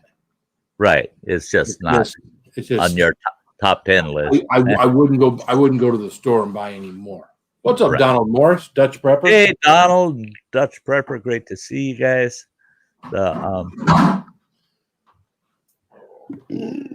Excuse me. So on I-41, Washington County, that's down south. Ain't nowhere around me. Well, a bear definitely shits in the well. No shit, bacon stuffed donut. Yeah, they do. Sometimes they do right on your front step. I mean, sometimes people do. Yeah, and bears and people are a lot alike sometimes. It's funny. I was driving home. I think it was yesterday or the day before yesterday, and there's a motorcycle parked off the side of M24 going north, which is 2 lanes north and 2 lanes south. And you can see there's a whole place where there's railroad tracks. They're gone, and then there's like a every so often there's a thing cut out to go to the other side of the railroad tracks underneath. This guy's motorcycle was parked there, and then I could tell he's like, yeah, he probably was one of those guys that had to do whatever he had to do. Wasn't going to go try to make it to a gas station or whatever. Probably ran through to the other side of that berm on the other side of those tracks and doing his business. So, Hey, used to be you could run into a McDonald's, you could run into a place of business, some of them business, and do your business, right? You can't do that anymore. No, they're all drive up. They don't let you in the building, so you got to piss your pants or find somewhere to go behind. Now, the Pennsylvania Turnpike. When I was driving over the road, I left Medford, Wisconsin, up here in the mid-north of Wisconsin. I drove all the way through Wisconsin, all the way through Chicago, Indiana, Ohio, and drinking Mountain Dews that whole trip. Oh, geez. I hadn't stopped to relieve myself in a very, very long time. And I hit the Pennsylvania Turnpike. Oh, and it's packed. It's backed up. I'm like, come on, get rolling. I got to piss. I got to get to the first exit and get to Howard Johnson's and relieve myself. By the time I got to the toll booth, paid my toll, and got through there, it was get out of this truck and piss, or you're pissing your pants right here in the truck. I whipped that truck over to the shoulder. Now it's traffic. It's on the opposite side of the tolls. So people are coming out of them tolls and just standing on it. Whoom, get out on that freeway, So I thought, this is okay. I got out of the truck, went around to the passenger side. And I looked, there's nothing behind me back there. Mm-hmm. Just rolling hills and shit. So I thought, I'll just stand here just barely in front of the trailer, between the truck and the trailer, and I can pee right here on the road, between the drivers, the rear tires of the truck. So I'm standing there peeing away, and fucking minivan pulls up, and this lady rolls the window down, and she goes, sir, and I'm doing my business, and I can't stop, man. I'm getting rid of a 12-pack of Mountain Dew. And I go, what do you need? And she goes, my husband wants me to tell you that you've got something leaking under your truck. No shit, Sherlock. She says, and it's got to be a bad one because there's a big puddle under there. I go, thank you. I'll check it out. Thanks a lot. Would you please leave now? Let me finish my business. Oh, yeah. Well, for me, that's why I used to get my Mountain Dews, those big 32-ounce ones that had the big mouth on them. The big mouth. Hey, Yeah. not a problem. It's still, see, I drove a cab over tractor and with an air ride seat, that bouncing up and down, you're getting a hell of a rinsing by the time you're done. You still have to pull. I could say I could do it while I drove because again I wasn't driving a semi with a bouncy seat. Right. But I had to if I was driving a semi. I'd pull over to the side of the road and relieve myself and then merge back into traffic. No, I've done it in the middle of the night in the sleeper. Okay. Grab that old either the largemouth Mountain Dew bottle or a Gatorade bottle. Gatorade bottles are awesome, man. They're just awesome because they'll hold a night's worth. They're pretty full at the end of the night, but they'll hold a night's worth. There ain't nothing more embarrassing than out at camp when you get up in the morning and you walk out of your tent or your trailer with your Gatorade bottle and someone walks up and wants to talk to you. son of a bitch. And they're gonna say, go ahead, drink your Gatorade. Yeah, don't Oh, be shy. Gatorade, can I have a drink? Yeah, well, here you go. Sure, here you go. Here you go. I don't care for it too much. So here, Yeah. you can have this one. Yeah. It's got a little bit of twang to it. That's it's saltier than hell. I don't understand that. Yeah. That's Hey, Raven. Good to see you. Yeah, there's something wrong with it. It's got just kind of a different. Yeah, something doesn't just taste right. Oh. Yeah. What do you expect for 99 cents, right? Buy 10, get them for $1 a piece, right? That's right. Right. Yeah. Yeah, I saved $1 worth for you. Yeah. My Gatorade bottle's coming good down here because I got 9 of them down here that I use for watering my plants. So I run upstairs, put some warm water in them, run them back down, water my plants, run back upstairs, boom, boom, boom, and I get it all done. So see, I drink that Powerade Blue. It's 0 sugar. It's Powerade. Mm-hmm. It comes in the same container as Gatorade. Yeah. And I'll usually have a couple of those a week, I like to have one in the truck to drink when I'm going down the road. But I save all those empties, wash them out, and then I'll make a picture of this, it's like Kool-Aid, but it's those packets. Sure. And sugar, because I got to go sugar-free. But I'll make a whole picture up, and I can fill 4 of those bottles with okay. And then I put those bottles in the fridge. And everybody keeps telling me that knows I do that. They go, well, why don't you just put the damn pitcher in the fridge and then pour yourself a glass when you want? I don't want a glass. I want a bottle with a cap. So, and that everybody asks, oh God, Sty, you got that electric cooler for out at camp? What the hell? Oh, just think of all the fresh food you can keep in there. It ain't fresh food I'm keeping in there. It's going to be water. It's going to be that flavored water and beer. And maybe butter. Beer. See, that's the thing is people say, oh, I'm going to come visit you in camp, Sty. Hope you have a couple of beers, Well, better bring I'm not buying whatever beer somebody else wants to drink. And I'm sorry, people say, oh, Jesus, Sty, why do you drink that shit? Because I drank it for so many years. I typically only drink MGD Black Label. That's what I drink. And I've had a lot of people say, oh, I ain't drinking that MGD. That's piss, Okay, fine. Yeah, that's right. That's right. Well, that's good because I didn't buy any extra, So the best kind of beer to get is the kind that your friends don't like. Right. They ain't over your house drinking it. Yeah. Well, that's like with smokes and beer. For many years, people would ask me, "What's your favorite kind of smoke?"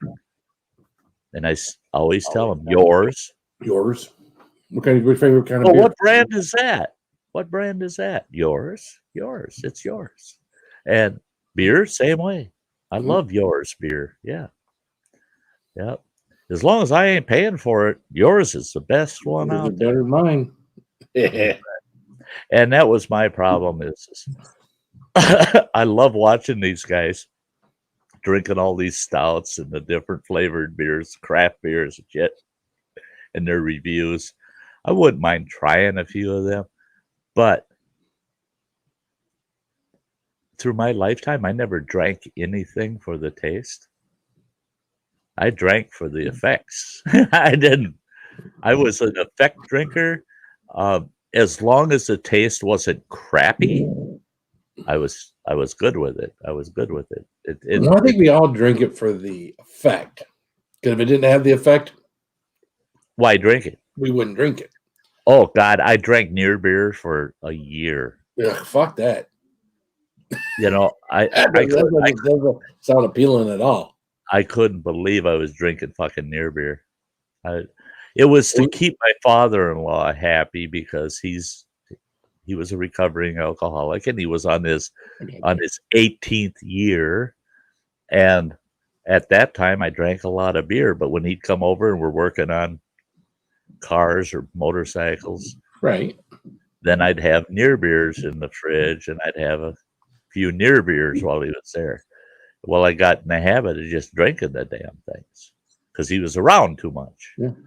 And then one day I tasted a real beer, and I go, "Oh my God, I'll never drink a near beer again." Well, it's like I was drinking near beer for a long time there, Michelob Ultra. Mm-hmm. It was nearly beer. Yep. Yeah, hey, I lost 70 pounds drinking Michelob Ultra every day. My diet was such that it offset the calories from the beer. I lost 70 pounds while drinking Michelob Ultra every single day.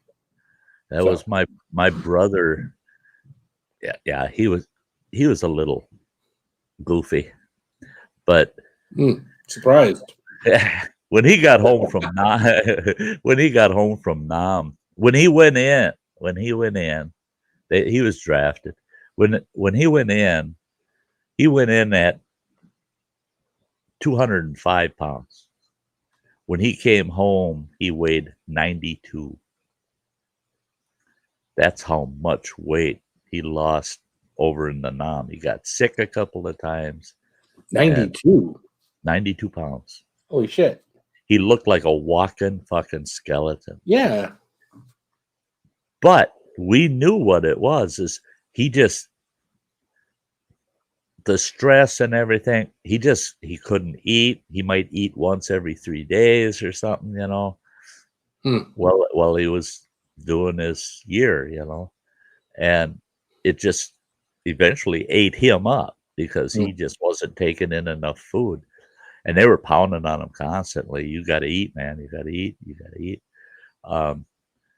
They were gonna toss him out for being nuts because he wouldn't eat, But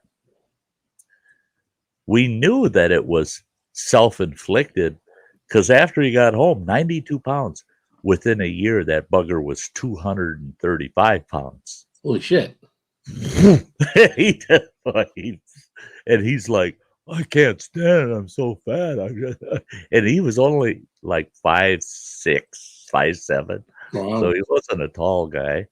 And so he decided, I got to get rid of this weight. I got to get rid of it. But he drank so damn much. And beer, shit, he was drinking a couple cases, the old 24 bottle cases. You drink a couple cases a day. And I told him, if you don't cut that beer out, you're never losing all that damn weight. Right. There ain't no way in hell. He says, I ain't giving up the beer. He went on a popcorn diet. He says, I'm allowed to eat all the popcorn I want. It can't have butter on it. It can't have any other flavoring on it. No cheese, none of that shit. He says, just salted popcorn. But I can eat all of it I want all day long. But I'm not giving up my beer. Took him 4 months, and he was down to 160 pounds. Popcorn and beer. Popcorn and beer. I couldn't freaking believe it. I thought for sure the beer was making him fat, But for him, the popcorn kept him going. Enough carbs in it. And there was a lot of carbs in the beer. Kept him going. And his body just started eating up the fat, faster than he was putting it on with the beer. Yeah. And once he got to that weight, cut out all the beer, nothing but the hard stuff. He turned into a real whiskey connoisseur after that. Ah, there you go. Yeah. But it's weird. It's weird. I was up there. I was what? Oh, about 25 pounds shy of, not 20 pounds shy of 300 pounds. And I just decided one day, Jesus, I gotta do one of two things: either get real active or start eating a little less. And it was just like a change in mindset, and the pounds just dropped off. Yeah, that's kind of how it works with me. I'm either all on or I'm all off. If I'm eating right, I'm eating right 7 days a week. If I'm eating wrong, I'm eating wrong 7 days a week. But it seems like one or the other. As soon as you start eating right, you start feeling better. As soon as you start feeling better, you start getting a little more active. Get a little more active, you start really feeling better, and then it all just kind of comes off. But hey, Tuna, good to see you. See, that's what I'm looking forward to when I get out to camp. Is I just know that it'll take me a week or so to actually get into the grind, but acclimated. Yeah, and I'll be going hitting the rack early, getting up before the sun, busy all damn day, eating just a couple times a day, and I'm hoping I should be in pretty good shape. When I'm in camp, you guys watch me. I chain smoke, man. I just one after another. When I'm in camp, no, I reward myself with a smoke when I finish a task. Gotcha. And so, like when I go to do my rounds in camp, it'll take a good 45 minutes to an hour to walk the whole camp and clean the restrooms, blah, blah, blah. But I won't have a smoke in that amount of time. I'll have one after I'm done. Right. And then you don't be cleaning toilets and stuff and having a cigarette in your hand. That's gross. That's gross. It wouldn't be in my hand. It'd stay in my mouth. I wouldn't want to touch it. No. I can remember a lot of people when they would go to take a poop. That's when they would sit there in the bathroom and smoke cigarettes back in the day, back when people smoked more in their houses and stuff. I can't stand it, period. When I manage the Dollar Tree, I go to clean those restrooms, both the men's and women's. I'd look in the garbage can, and sometimes they're just right on the floor, candy wrappers. They're stealing candy and other food off the shelves, and they're eating it in the bathroom. I told our district manager, I said, I can't stand cleaning our restrooms. I said, every time I go in there, I can count on it. I'm going to damn near puke. And she goes, but what? They're that bad? And I said, no, I find food wrappers in there. People are stealing our food, eating it in the fucking bathroom. And she just like, oh, no. And I go, yeah, no shit. Yeah, no shit. They're eating in there. Yeah. I won't take food in the bathroom. I won't take my water bottle in the bathroom. I don't take nothing. Let me correct that. I won't take nothing into a public restroom. I've taken my water bottle or whatever into my own personal bathroom in my house. But even at my work, we've got a countertop, a kitchen sink area right outside the bathrooms before you go in when we do the coffee and stuff for customers. I'll leave my water bottle sit right there, go in the bathroom, do my business, come back out, grab my water. I see people, they got their water bottle that they suck right out of the, it's the reusable ones where they got their and they go in the bathroom. They sit that on the countertop in the bathroom between the two sinks. They go over there. I see people take their coffee and sit on top of the urinal thing while they pee. I've seen that too. And then when they get done, drink it. Go wash your hands and walk out. I was like, what the? They'll put their frickin' coffee cup on top of the urinal and take a leak. I've seen people set their coffee pots, guys, set them on the toilet tank and pee. Are they frickin' nuts? Are they? Yeah, yeah. Maybe it gives you a good immune system. I don't know. Well, good for their immune system. I like my immune system just the way it is. It doesn't need any of that kind of help.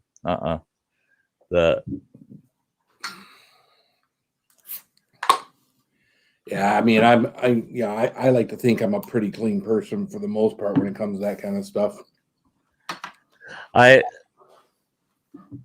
for a bachelor, I've had gals come over to the place, and they'll say, "Can I use your bathroom?" Yeah, go ahead. Yeah. They'll come out of the bathroom. They'll go, "Oh my God!" And I'll go, "What?" I get like in a panic when they go, "Oh my God, what? What's wrong in there?" No, it's not what's wrong. It's what's your bathroom. Is your kitchen that clean? Actually, not as clean as the bathroom. Because things in the kitchen, I eat things from the kitchen, so the food prep and stuff can cause a little bit of dirtiness at times. But I said that bathroom, that's nasty stuff in the bathroom. It's edible stuff in the kitchen. So that bathroom, I don't want any of that nastiness to ever get out of there into the rest of my house. And they just like, that's ridiculous. Yeah, Kathy's talking about the whole toothbrush. I know better. I've got a toothbrush in the bathroom, and I know, but it's I don't know. I'm usually the only person that uses that bathroom. I call it the pooping bathroom, but you're probably right. I don't want to go show anybody my bathroom. That's good. We'll appreciate it. Right, my bathroom is mine. But have you ever seen in like a beauty salon or a barber shop? They got the tall glass container with the stainless steel lid on it, and they got all the combs are in it, and it's full of alcohol. The ones that are full of alcohol, and they put the combs in there. They knock the alcohol off, give it a few shakes, it dries right out. Then they use it on the next head. I've got 2 containers like that in my bathroom. And my toothbrush is in that container. 2 toothbrushes in that container, the small one. And I got a larger one that's got combs in it for my beard and such. But I've got a third one. It's sort of a short, squat one that's got my razors in it, 2 razors in it. And it's because anything that's going on my face, I don't want it in the open air in there. I don't want it just there going, get on me. No. I want to kill anything that's on that stuff. And people go, well, that alcohol can't be good for your toothbrush. I haven't had a wreck a toothbrush yet, but I don't buy Dollar Tree toothbrushes either. But no, my toothbrushes hold up just fine. And I wear a toothbrush out about every 4 months anyway. So yeah, if you got to put something in your mouth, it's got to be stiff. Toothbrush wise. That hesitation before toothbrush wise, I got you. That was like yesterday. I just kept doing that yesterday, and everybody would just kept going with it. They're laughing their asses off. Oh God, that was so fun. I hurt. I'm not kidding, Phil. After your stream, my guts were hurt. I laughed so hard. It was I did not think there was that much room in your mouth for that many feet. You just kept sticking foot after foot after foot. Along with other and I would pause just before I did it, knowing I'm going to do it. And just I think you need to stay away from hard gummy bears from now on. There you go. That's what it was. It was the capsaicin high that I was on that was causing all that. That's what it was. Oh, okay. But so now we got a justification. Believe me, yeah. But that was what wild moments. I mean, that was so hard. And then, the last time I had one, it was so soft, it was soft. I just like, no, don't go there. Phil, no. I had no cramps yesterday. You didn't? I got done with the stream. I came over here, kind of sat here with my water, and it's, I kind of sipped on a little bit of water. I think I fell asleep from like 10 o'clock to 11 o'clock because I was going to go to bed around 10 o'clock. I was like, you know what? My wife's still going to be awake. She can be sitting there with the lights on, and I'm going to lay there, and the lights are going to be on, and I'm going to be like, turn the lights off, and she can turn the lights off. So I figured, all right, well, I'll just lay down here on the couch. I slept down here until about 11:15, and then went upstairs. And yeah, no, I had cramps all but 2 nights, and the one night was a Psycho Bear, and then that last bear, I thought for sure because that big bear, I was positive you were going to have cramps last night. I was positive too because I was swallowing big chunks of bear that weren't as chewed up as they were with the rummy bears. So I don't know what was different about that. I mean, he was just as hot. He was as hot as anything else that I'd done. Oh, I don't know if it's a different gelatin mix or something that bigger bear had. The other ones, I don't know if the fact that a lot of the gelatin maybe was gone or something because of that. I don't know if that was. I don't know. I don't know what the difference was. I'd like to think my prep was pretty good because I prepped pretty well right up until the last second. Right, you were eating your sandwich right up to the end, right up to you started. But that's cool. That's cool that you didn't. Oh yeah. Oh man, I was thinking about you during the night last night, and then this morning I thought, well, we'll see if we hear from them this afternoon about how it went. Because I thought for sure you were cramping last night. I mean, I had a decent fire hose, but I mean, I had other nights that the fire hose was much worse than last night. Well, man, yeah. See, it was a soft bear actually. I'm telling you, man. I was prepared, man. Again, I did everything right up until the last second. I ate the potato, I ate the peanut butter and jelly. I had, a few spoonfuls of the Greek yogurt before we got started. I did it. When I got done, the Greek yogurt, finish that up. Yeah. I had some of the saturated fats, like I had some of those chips. I don't know if that had anything to do with it. I just kind of, I was feeling all right, so I wanted to kind of add food and stuff. It used to be a long time ago when I got started doing this stuff, before there was a whole League of Fire and stuff.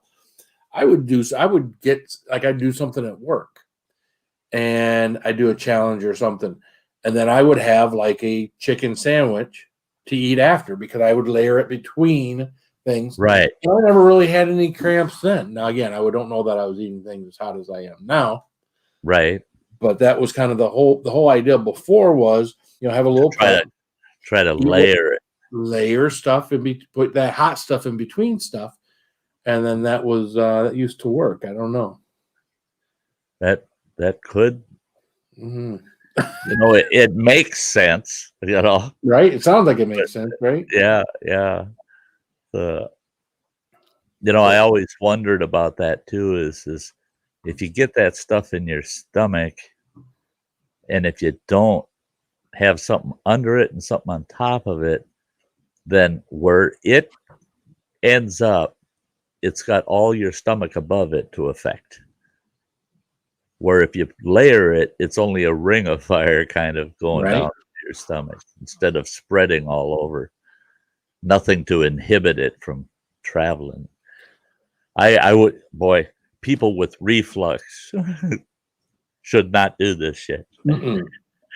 Because that's going to burn like a devil coming back up, man. And I've had acid reflux in the past, but it wasn't anything that was medical. Right. What I found out my weight has gone up and down all my life. I used to come home from work and I would have a couple of hot dogs and some potato chips and some beer when I would come home from work. Well, I was using the wheat bun. I found out the combination of the wheat buns and the greasy hot dogs and the beer was causing me to have acid reflux. Oh, man. So I got rid of the wheat buns. Uh-huh. I went white. And once I went white buns, I was fine. Is that nuts? Didn't get rid of the beer. Didn't get rid of the greasy hot dogs. Got rid of the wheat buns. I see these arguments all the time about people saying, yeah, you shouldn't eat that white bread because it's so much harder for your system to digest and because it's so refined and blah, blah, blah. And the whole grains, just the whole grain wheat is better for you and it's easier on your system. Actually, no. My dietitian, she said, stay away from the white bread if you can. And I said, okay, yeah. I know it's hard to digest. She goes, no, no, no. That's why you get fat on that stuff. It's too easy to digest. She says if you're eating whole grains, much of it actually makes it through your system.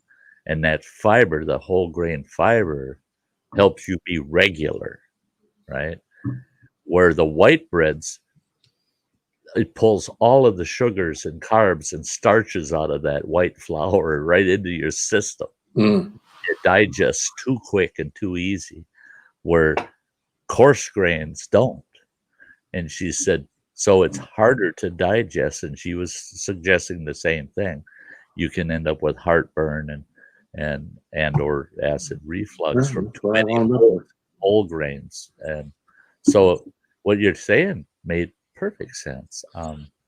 I've had that less of the heartburn, acid reflux, whatever you want to call it, over the more than the last 2 years. I've had less of it than I did the previous 2 years prior to starting to do this. Yeah. So, well, yeah, and that's eating twice doesn't do it. So, well, that was another thing. It was a doctor before the one I have now. I had a stomach ulcer, and I just couldn't get rid of that damn ulcer. It was bad, man. I felt I was dying a few times, and it was a bleeding ulcer too. And he's given me these different muscle relaxants and then put you on Zantac and shit like that, keep the acids down. And it just didn't seem to be getting any better. And I told him, I said, everything we try isn't working. Hi, JCT. And he says, I never asked you, how much dairy do you consume? I go, quite a bit. I was a milk drinker at that time. I drank a lot of milk and ate a lot of cheese, a lot of dairy products. He goes, you got to cut back on that dairy. Quit drinking the damn milk. Drink something else. Stay away from the milk. He says, limit the cheese. And I go, well, that ain't no fun. I already cut out things like spaghetti and lasagna and tacos and anything with tomato or peppers in it and stuff. He goes, why'd you do that? I go, because of my damn ulcer. He goes, you can eat all the tomato sauce you want, that kind of stuff. Stay away from them dairy products. That's tearing your guts up. I took his advice. Literally within 3 weeks, my ulcer had healed up and I felt like $1,000,000. Now I watch, I eat a lot of cheese, but I don't drink milk. And I don't have those stomach issues. I haven't had them ever since by reducing the milk. But I eat almost everything I eat has tomatoes and peppers in it. That's my fave. If it's not that, the one thing that really burns my gut, really can upset my gut, is too much brown gravy. Really? Yeah. For some reason, my stomach can't handle gravy well. And I love my gravy. And I chow down a lot of gravy. So I have to, it's kind of like capsaicin cramps. I have to psych myself up for, you're going to have a uncomfortable belly for 6 or 8 hours eating all that gravy. Boy, you see, I like we get the lighter gravy, like the turkey gravy, I guess. So it's not the dark gravy. But even me, I'm not a big gravy. It's not like, I only do it when we have it for like Thanksgiving or Christmas or whatever. When it's out there with the mashed potatoes and stuff, I'll put it on the turkey because the turkey's always dry. Turkey always that's never moist. It just, that's really what the gravy's for. Yeah. And you put on the mashed potatoes, and then the mother-in-law's cornbread it's dry. Yeah, you gotta put on the dry. And you smile and eat it anyway. Yeah. Why do you put gravy on everything? Oh, because it just makes the good tasting food so much better. Yeah. Yeah. Yeah, there's no doubt I haven't given up gravy. I love my gravy. I like to take a good ground beef and just make gravy and ground beef with onions and some peppers thrown in it Some good shit on a shingle. and make some fresh boiled taters and just pour that meat gravy over the top of them boiled taters. And that's the best part for me for any of the holidays that have turkey. It's the turkey dinner. Yeah, that's okay. That's all the different flavors and stuff. That's cool. Yeah, I like that. But boy, I like it a couple days later when I take all that leftover turkey, dice it up, and I make a bunch of turkey gravy and I mix it all together with that turkey and then put that over boiled taters. Oh, yeah, turkey and gravy, man. I had a buddy that poor bastard. Poor bastard. He had a motorcycle wreck and he busted his jaw in 3 places. Ooh. And they had to wire his jaw shut and in place. And he had to stay that way for 9 weeks. It was insane, man. So everything he ate had to be through a straw. Well, he busted his face up 2 weeks before Thanksgiving. Thanksgiving dinner, we were invited to their place for Thanksgiving dinner. And that poor bastard, we're sitting at the table and we're all having these nice Thanksgiving dinners, got all the fixings. And he's got this big old glass with a straw in it with this gray shit in it. I'm like, what the hell is that? And he's sucking on it. And it's funny because you could talk like this, He goes, it's my Thanksgiving dinner. I go, Thanksgiving dinner? What the fuck is it? And he points at the table. And then he points at his glass. And his wife goes, it's everything that's on the table, all zipped up in the blender and then put in his glass. And I go, everything on the table? She says, everything. So I started, I can't be everything. I said, how about them green and black olives? She goes, they're in there. I go, the cranberries, they're in there.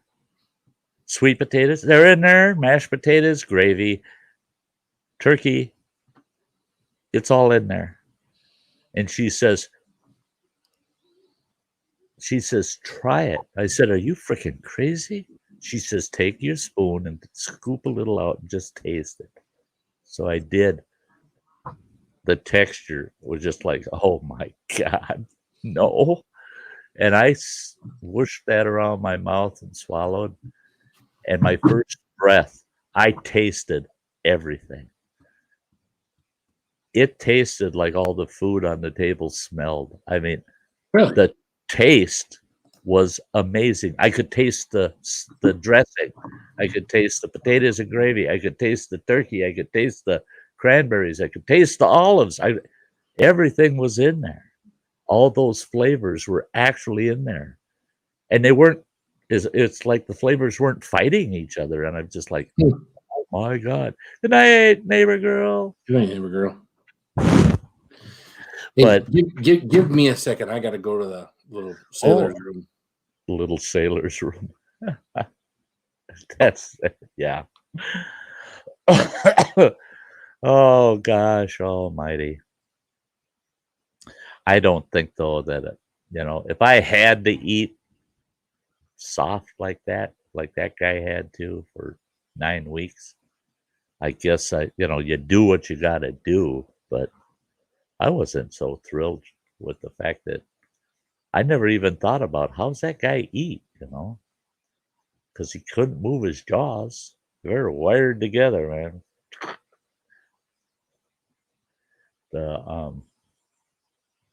But he did it. He ate everything. His wife was telling me how she made him breakfast, and he'd have bacon and eggs, sausage and eggs, French toast with sausage, and all ground up in that blender. so you could suck it through a straw. And nothing could be, they had to be tiny, tiny, tiny pieces because he couldn't chew any of it. It's just crazy.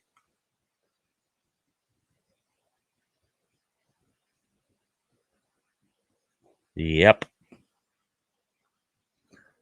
Weirdness. Thanks for waiting for me.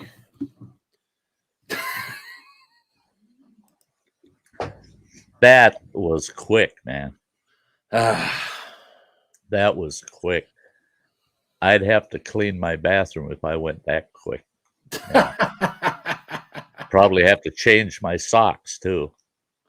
Oh, geez. You'll be unloading and setting up everything yourself. Oh yeah, yeah. Oh, absolutely.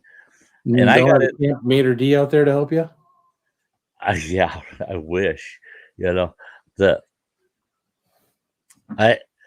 there's a real rhyme to the reason on this. I mean, it's organized chaos. No, running water's out on the road. No, everything I have to set up is designed to be a one-man job anyway. My screen house, I unfold the thing and I grab one panel and there's a strap. I just pull that and it pops that panel square and I do 5 of those. Well, actually, yeah, 5 of them. Pop those out. And then you go in and the top is still touching the ground. You got the 5 sides up. You just get inside of it and you push the top up and it goes pum pum. It pops right up. Nice. And then you just stake it to the ground and you're good to go. You're done. And it takes me about 10 minutes to actually pop it up. It takes me longer to put the side panels on, the waterproof side panels with the flop up windows on it. It's a screen house, but I got solid panels that I put on it. That takes longer putting those panels on than popping the tent up. But putting those panels on, there's no work involved. I mean, you just take this, it's about maybe 5 by 5 square piece and you Velcro it on, and clip it on the 4 corners, and you just go to the next one.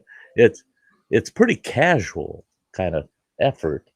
But the screen house, once I get that up, that sits on top of everything in my trailer. Now, my trailer is stacked about 3.5 feet deep with gear, right? And people would look in there and go, what in the hell is all of that in there for? And where the hell are you going to sleep? You'd be amazed. It's all got a place. It's not, like I said, there's a rhyme to this reason. And the screen house is on top. So that's the first thing out. I set that up. And then 2 folding tables come out. I've got this camp cupboard kitchen affair that I'm going to kind of do a review on. So I'm not going to tell you too much about it. But that goes in the screen. Everything gets moved into the screen house. And then my kayak is there on the floor. So I lift the kayak up, slide its wheeled cart under it, strap it on, wheel it out of my trailer, down to the lake, cable it to a tree, come back. My trailer's now empty.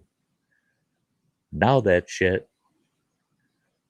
goes back into the trailer where it belongs. Some of it goes back into the trailer where it belongs.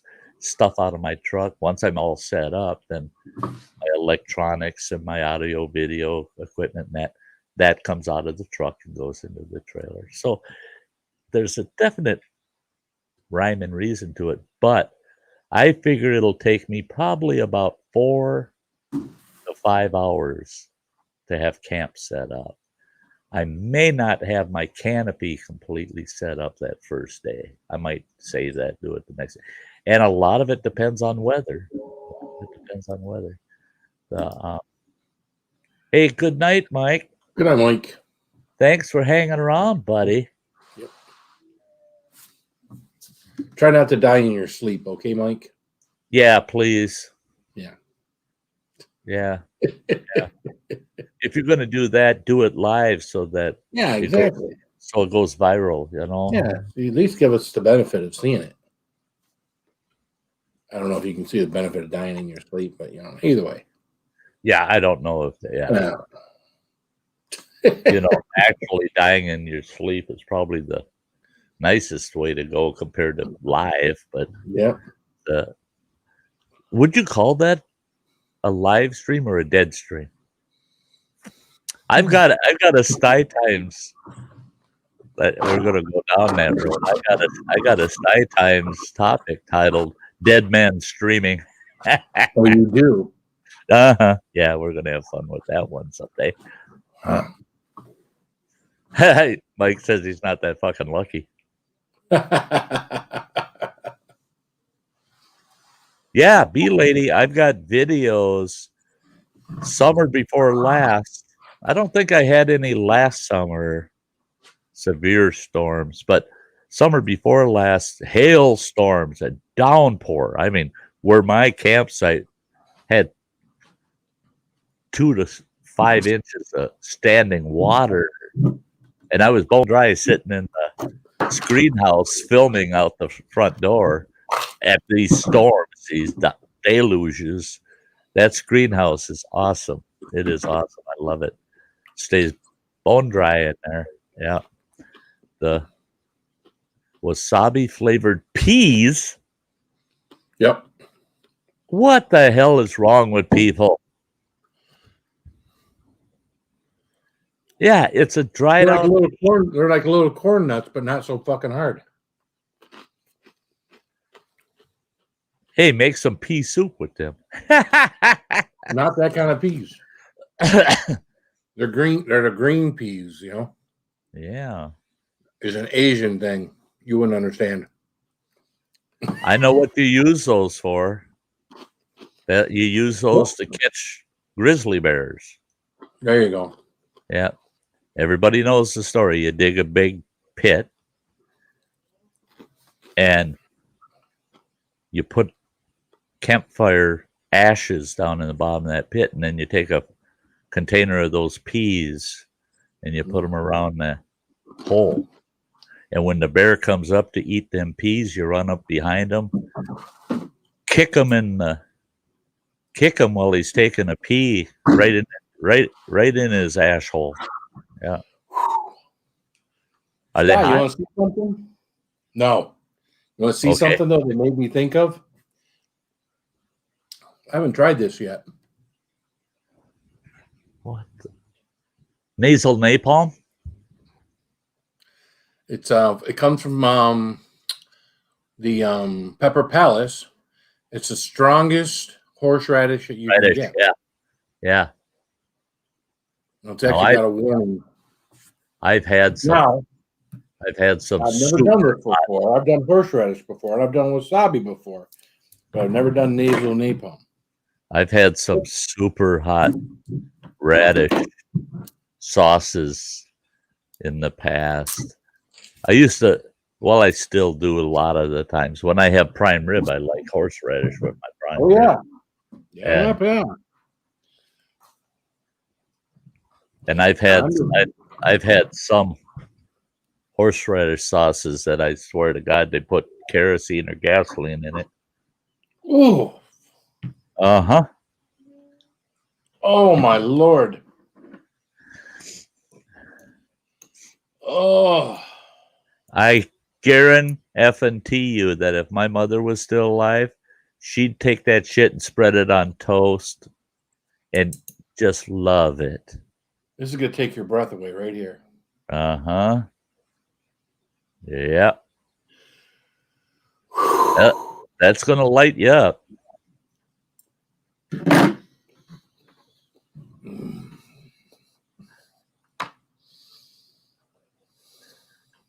See, I love the horseradish flavor. If it's really hot like that, you want to put that shit on a good piece of beef or something. Yeah. Whoa. Because you want that beef in there to kind of help cleanse your mouth. Move that. I can do that often. Woo. You're not going to do that often. Wow. Well, there you go, folks. Well, the There nice you part go. about it is it's not something that's going to be a gut bomb. Right. It's all natural. It'll digest, Your stomach will see it as food, Whoa. Eyes watering. Uh-huh. Mm-hmm. I was in Reno, Nevada for a business conference, and they had a dinner for all the people in that business conference, and there was like 40 of us or so, and there was like 6 of us per table, and they come through and they ask you what you want. Do you want the grilled chicken? Do you want the prime rib? Blah, blah, blah.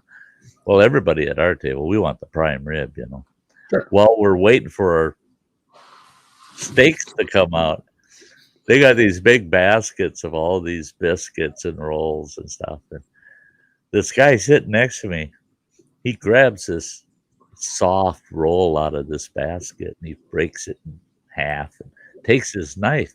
And I seen him reaching for it, and I thought, should I say something? There's this round bowl with, it looked like an ice cream scoop full of what looked like whipped butter. And he took a knife full of that and spread it on that bun, closed that bun, and he took a big bite out of it. I moved away. I thought this guy's going to go bonkers. And he did. He really freaked out, man. He's stealing everybody's water at the table. And I told him, I said, they got some of the hottest frickin' horseradish sauce you can get. I said, that shit's for your steak. That ain't, you don't put that shit on a bun, man. And he's just tears running down his face. And he said, but it was so creamy. I thought that, I said, oh, yeah. I said, they're known for that shit. It was a restaurant in the Golden Nugget, the big casino. And they're like a 4 or 5 star gourmet type restaurant that was putting on this banquet for us. And I told them, people that frequent the place know that shit's hot, man. You take a nice big chunk of prime rib and you take the tip of your knife, a little dab of that, and you put it on that prime rib and eat it, and it lights you up. Oh no, he had to put a big slab of it on his bun. Horsey radish. My mother loved that shit. She would put horseradish sauce like that, ground up horseradish like that on her French toast. We're having maple syrup and she's spreading horseradish on her French toast. Yeah. Tell me.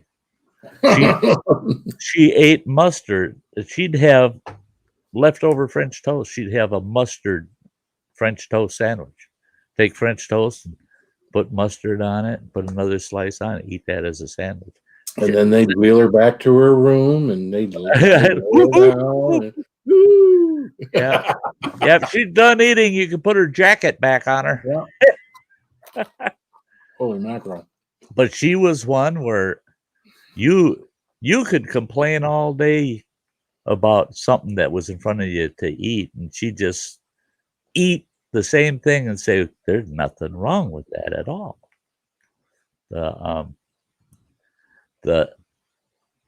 I tell you, that woman, there's 2 things my mother could not cook, and that was it.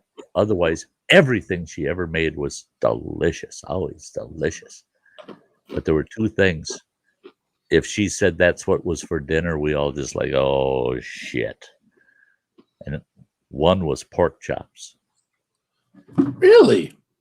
When she'd fry them sons of bitches up, she'd have a 1/2 inch to 3/4 inch thick pork chop. That son of a bitch is about 1/4 inch thick when she'd done it.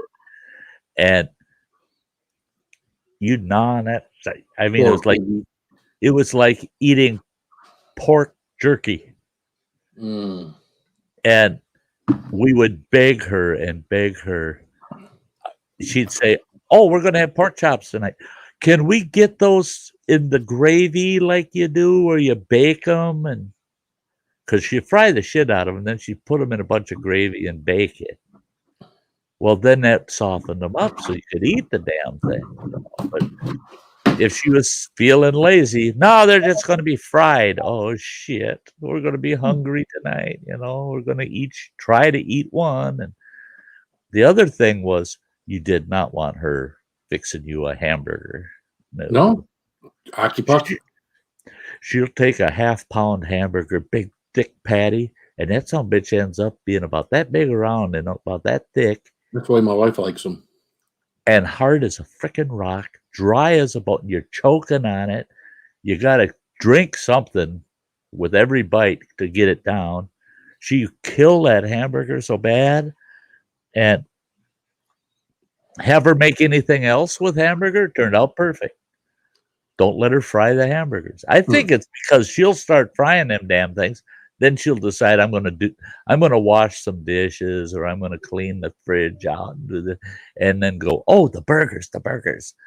Flip them over and go, oh, they're a little done on that side. Well, and then get busy doing something else. I'll do a load of laundry while the burgers are frying. You cook.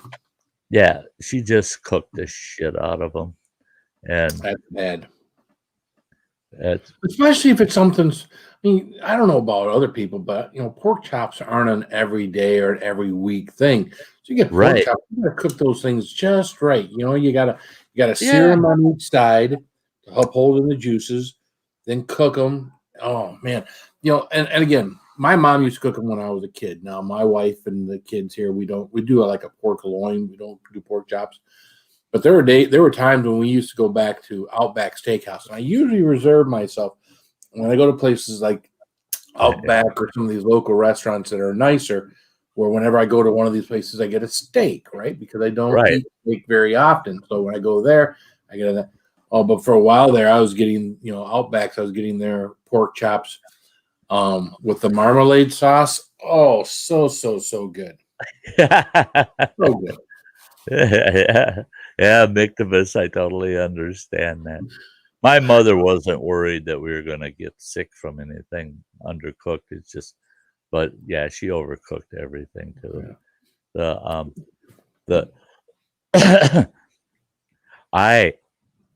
For the longest time, I can't do it out at camp because I just can't keep fresh meat long enough. But boy, when I get back, I'm going to go back to my old ways. For so many of my dinners for the longest time, steak and eggs, man. I ate steak and eggs all the time. I didn't have steak and eggs for breakfast unless I went to a restaurant, but at home I'd fix steak and eggs for dinner.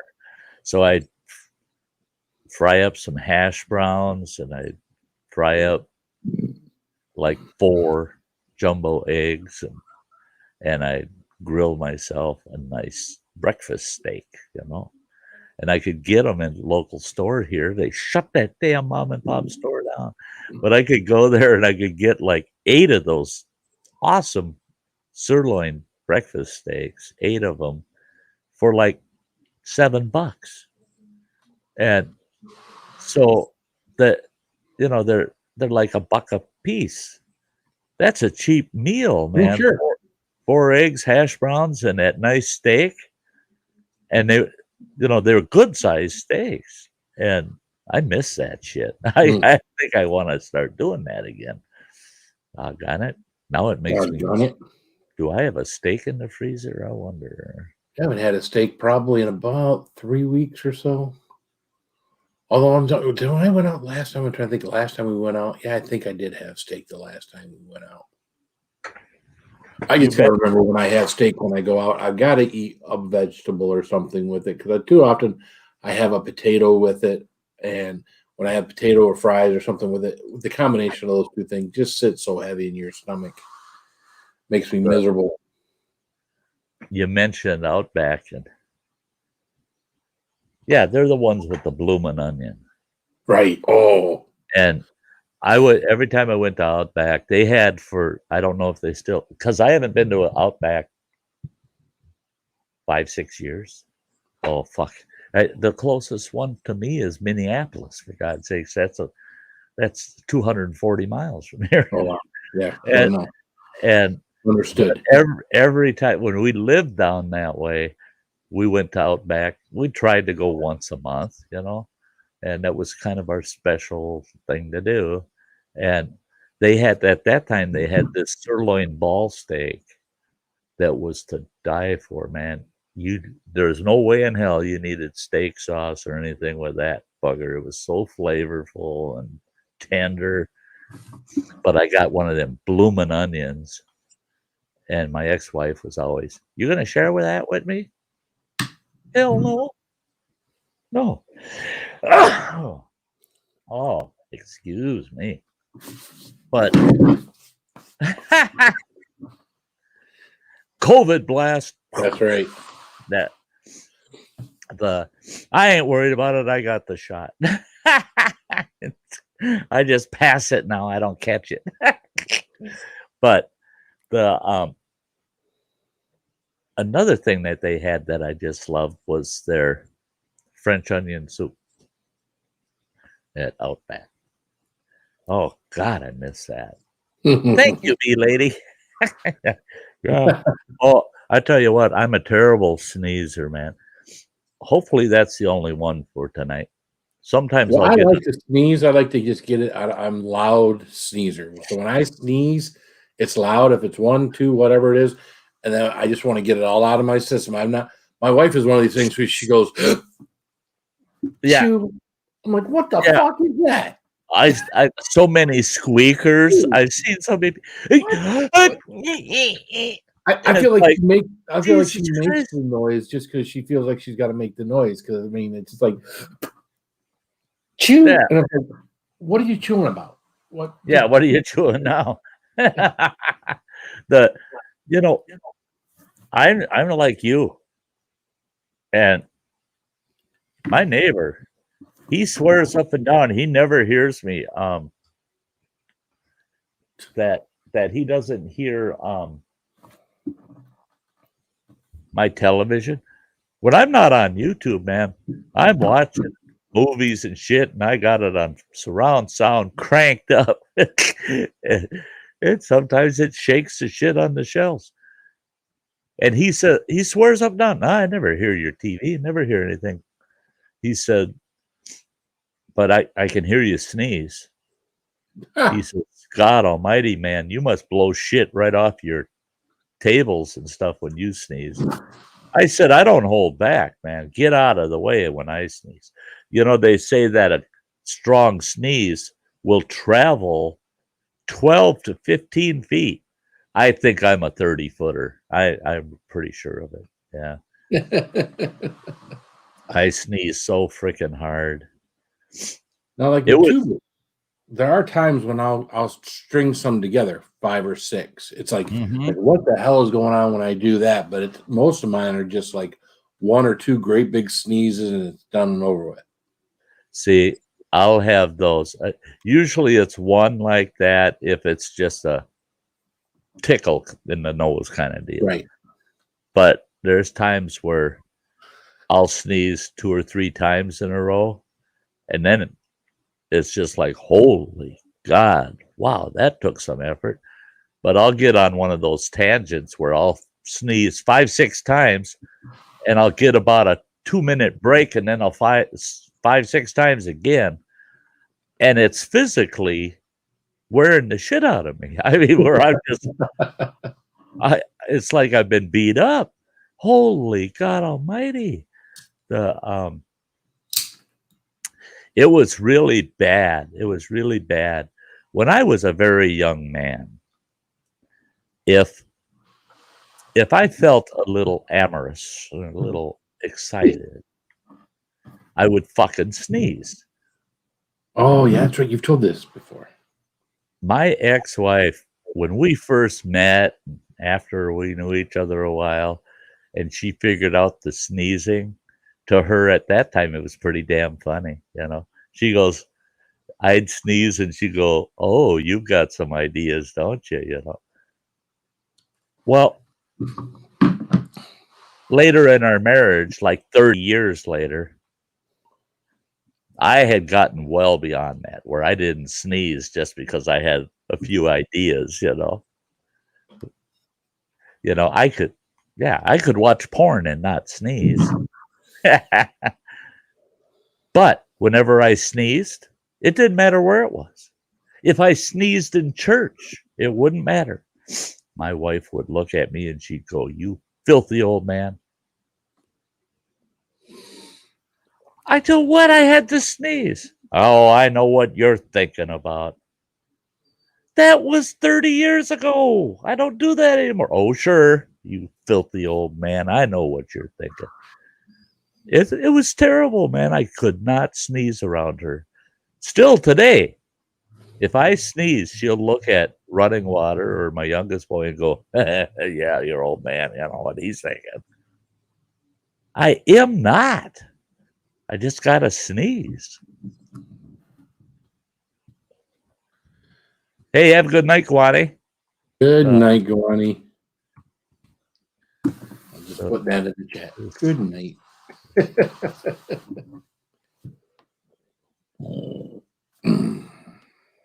Oh, yeah. I protect. If I'm going to have one of them kind of sneezes, I'd rather have my hand nastied up. So, oh, yeah. I cup so that I got just under my bottom lip. Yes. As a kid, I had those because you would sneeze out of your nose. You're an idiot as a kid. I haven't had any of those as an adult. No, I can't remember having anything as an adult where shit comes out of my or snot comes out of my nose because I sneeze out my mouth. Right, me too. And I think that's why I'm so loud. It all comes out of my mouth. But I'll get spray if it's multiple sneezes, man. I get my hand over it, man, because I don't want to have to watch the fucking TV. Right? I hate that.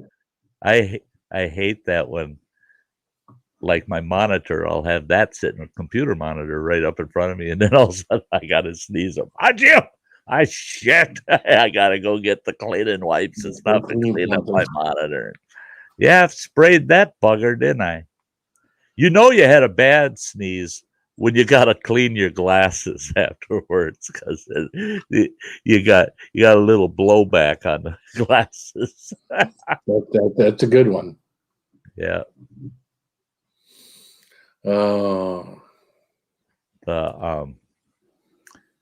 Yeah. If you're going to have any blow by on your beard, it can get pretty messy. Gotta take a shower after sneezing. Well, then, gosh darn it. You know what? I had to laugh my ass off. I ran to Walmart and a couple other stops, and I stopped at this little store where I get my smokes. And there's this guy heading in the store, and he's wearing one of the blue paper masks, Sure. And he's heading for the door, and we're going to meet at the door. So I backed off, figure I'll let him go in. Just as I backed off, that guy let loose with a big sneeze. I wish the hell I would have had a camera on him. That freaking mask came about 3 inches off his face. It just, woo, boom, and it slapped him right back in the face again. He looked at me, he goes, "Did you see that shit?" I go, "Yeah." I said, "That was pretty good, man. Your mask came way the hell out of here and then popped back out." He goes, "Well, if I got COVID, it's all over the front of this store and me." I said, "Yeah, I think so. I think so." Well, I've sneezed at work with the mask on. The problem with the mask is just before you sneeze, you take a breath in, right? Yeah. And I sucked that mask in. It's like, yeah. So I've done that a couple of times. So the only times I've sneezed with the mask, I managed to yank that sucker down just before I let it blow. Now, all right, the other day it was colder than bejesus out here. I go out to the as cold as it gets. Okay.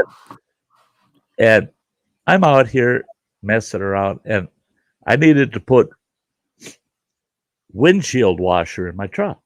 So I popped the hood and I'm pouring the windshield washer in. Well, it's cold, and I'm starting to get a runny nose a little bit.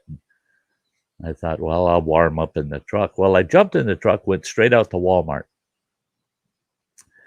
Barely enough time for the heat to start coming out in that truck, right? I get to Walmart, jump right back out in that cold. I get into Walmart. I'm halfway through the store, and I'm going, oh, and I'm constantly, my nose is running. So it got to the point where I can't take it. I can't take it. I got to blow my damn nose. So I'm looking for an aisle where there aren't any people. I head down the aisle and reach in my coat pocket, and I've got some Kleenex in it, right? So pull a Kleenex out, pull my mask off, blow your nose in a Walmart. You might as well do it in front of everybody because they hear it and they're all watching the two ends of that aisle to see who did it. I go walking out, there's people watching. And they're like, whoa, he's heading this way. They turn and they go somewhere else. It's like, if you're blowing your nose in Walmart, you got it. You got the COVID. You betcha. No, I just got a runny nose, for God's sakes. Well, when we first got back to work, after we were off for a few weeks with COVID back in March, we first got back to work, there were no customers allowed into the dealership. So it was just us. Right. And there's a little music going and whatnot over the overhead. But whenever someone would sneeze, it would be like, yeah. You look at the sneezer and you're like, no, it's just one, it's just sneezing. It's like, and of course we weren't wearing well, there was a couple people wearing masks. They weren't mandatory at that point, so none of us were wearing masks except for a couple people. It's like, sure. Yeah, when there was a customer in there, so it was for the most part was kind of quiet. When someone would sneeze, it'd be like everybody, all the eyes are on that person. Yeah. There's one right there. See him? Yeah. That's the guy. Nasty COVID spreader. Walk around that bugger, boy. That's. We've had what? I think it's just 2 people, maybe 3 people on our showroom floor that have caught it. We've had other people throughout the business that have caught it, but I think we've only had 3 people at our dealership on the showroom floor, at least anyways, that's caught it. So that's good. Yeah. I don't know anybody other than folks on YouTube that have caught it. Nobody local. Right. And that really surprised me because the building I live in is about 60% seniors. Yeah. A lot of seniors living in this building, and there's 82 apartments and it's full. There ain't a vacancy in the place. And I thought for damn sure that we'd see cases here. None. Not a single case ever. And people are coming and going. And it freaks me out because we get the homeless. They'll wait for some little blue hair to get to the door with her walker, and she's got to struggle with the door. And they'll say, "Here, ma'am, I'll hold the door for you." And then they follow her in.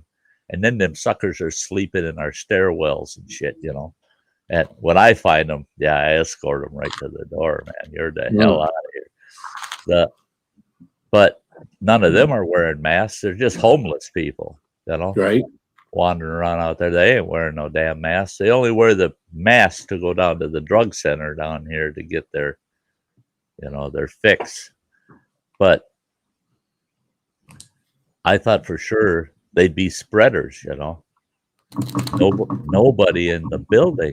And they update us. They keep us updated that, still 0 cases in this building, blah, blah, blah. We get those notices once a week. And someone said they just don't want to tell us. I said, why wouldn't they? Somebody gets fucking bed bugs in this building, and holy Jesus, it's the only thing they don't put up is the person's picture. I mean, they say apartment number such and such got bed bugs notices around the damn building. I mean, you talk about discriminating against a person, that's not very discreet, Bed bugs are bad. Oh, no shit, they're bad.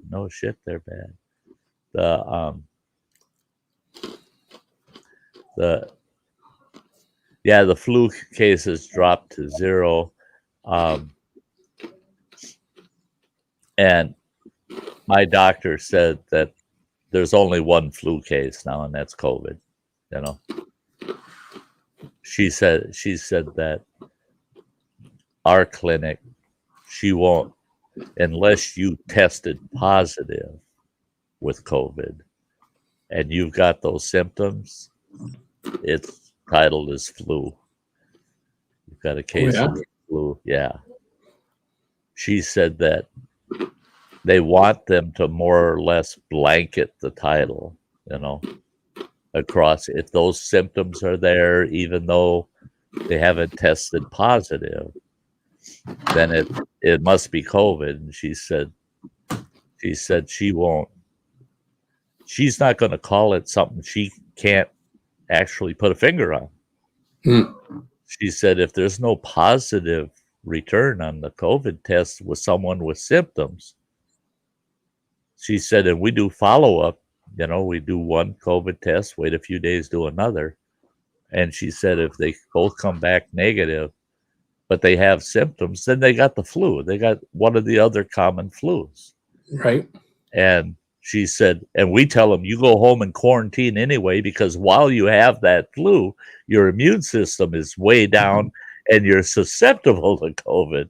You're just wide open for it because you're weakened by the regular flu, and which makes sense, you know. Go ahead. Sorry. They were just telling us, was it someone? Oh, someone at our work. I'm trying to think about it. Was it one of the sales guys? I think it's a guy that works in the back. He got COVID, and he got it. No, it was one of the sales guys in the used car department. He got COVID, and he got it so bad now he's got pneumonia. And I would say he's probably right around 40 years of age. So he's not an old guy. Well, old guy to some people, but. See, that's the only vaccine I ever get. I don't get the flu shot or any other vaccines. Is there a vaccine for pneumonia? There is, yes, there is. Pneumococcal pneumonia. Who's it was?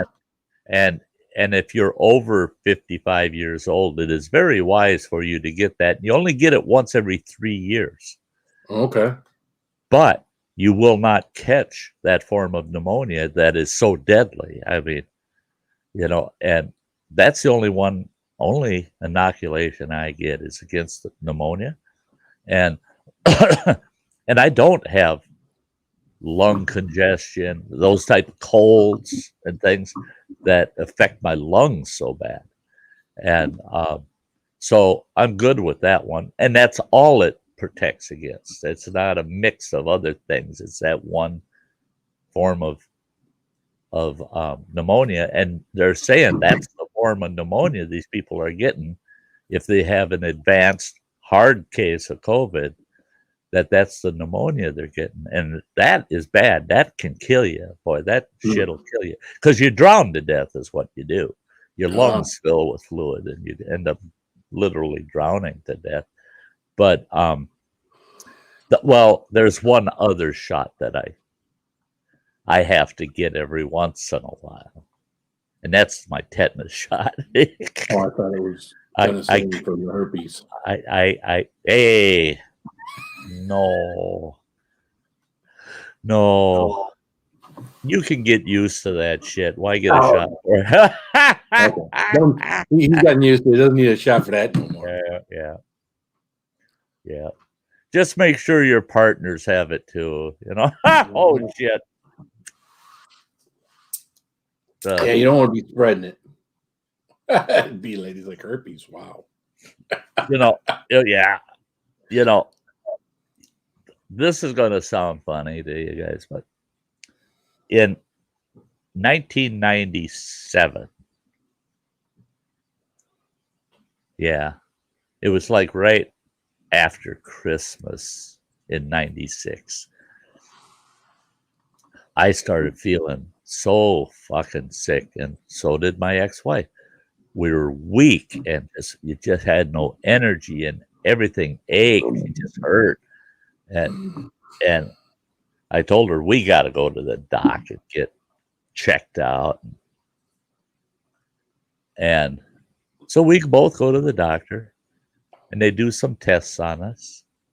The doctor comes back and she's got this funny look on her face and she's kind of giggling. And I go, this ain't funny, man. I feel like I'm weak as a baby.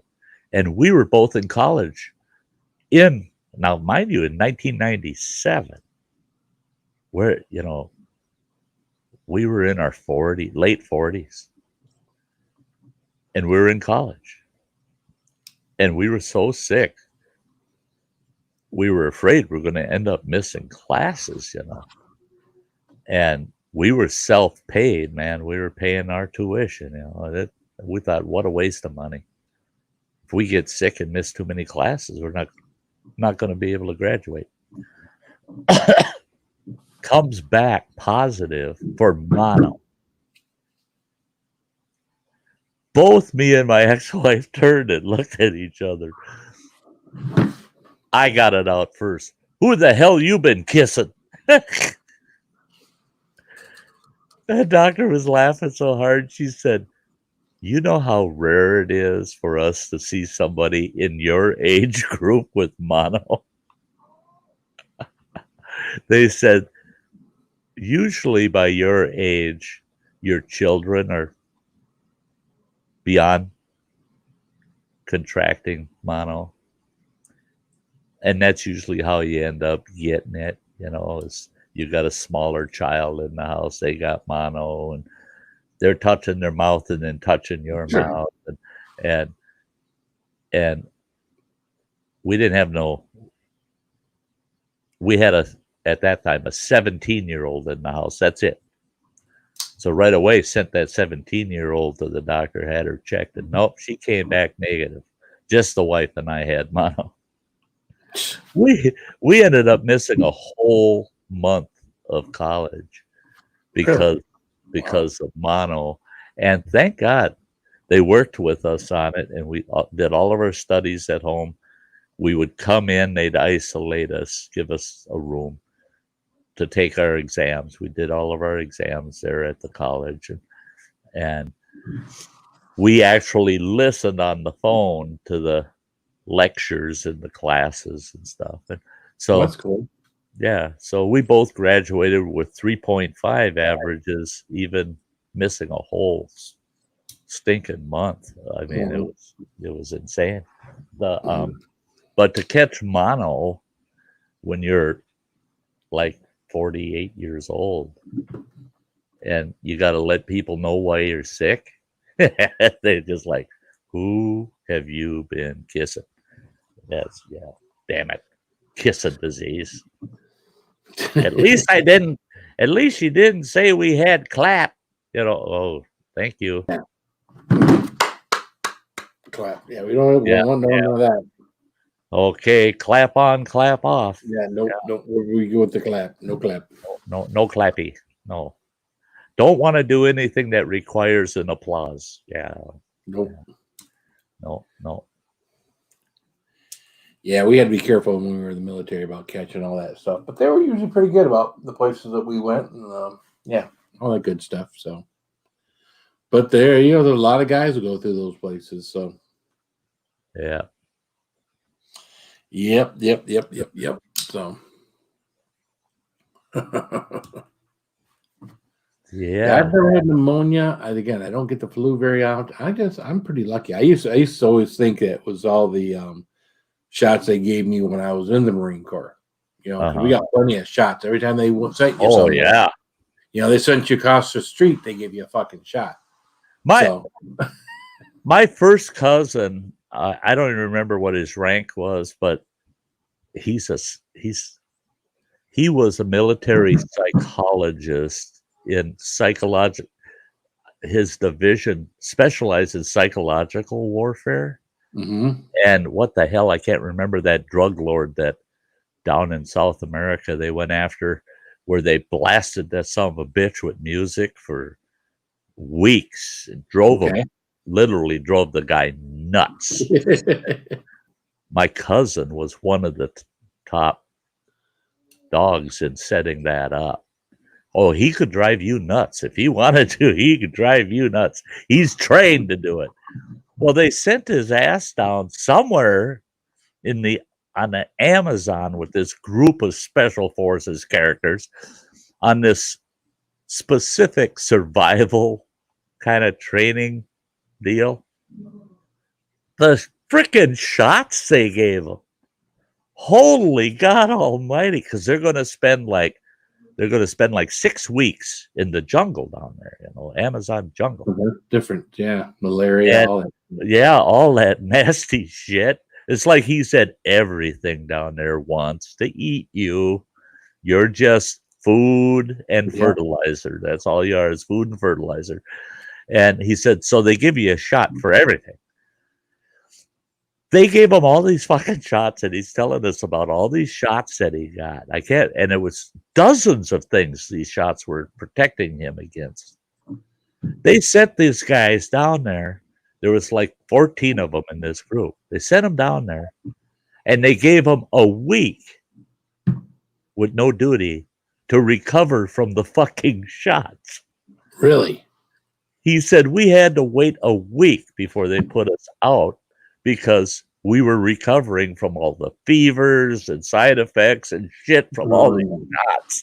He said, so we got 14 guys. Some are shitting their pants, some are puking, others are burning up. And he said, all these shots they gave us, he said it scared the bejesus out of every one of them guys that they're going to die from the shots.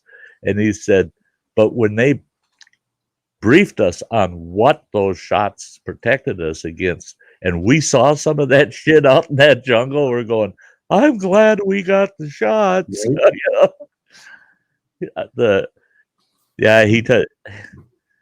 He got in trouble because he wasn't supposed to take pictures of nothing there, and he did anyway. He took a picture of himself in a hammock that's got the mosquito mesh over the whole hammock, and he took a picture in the middle of the night.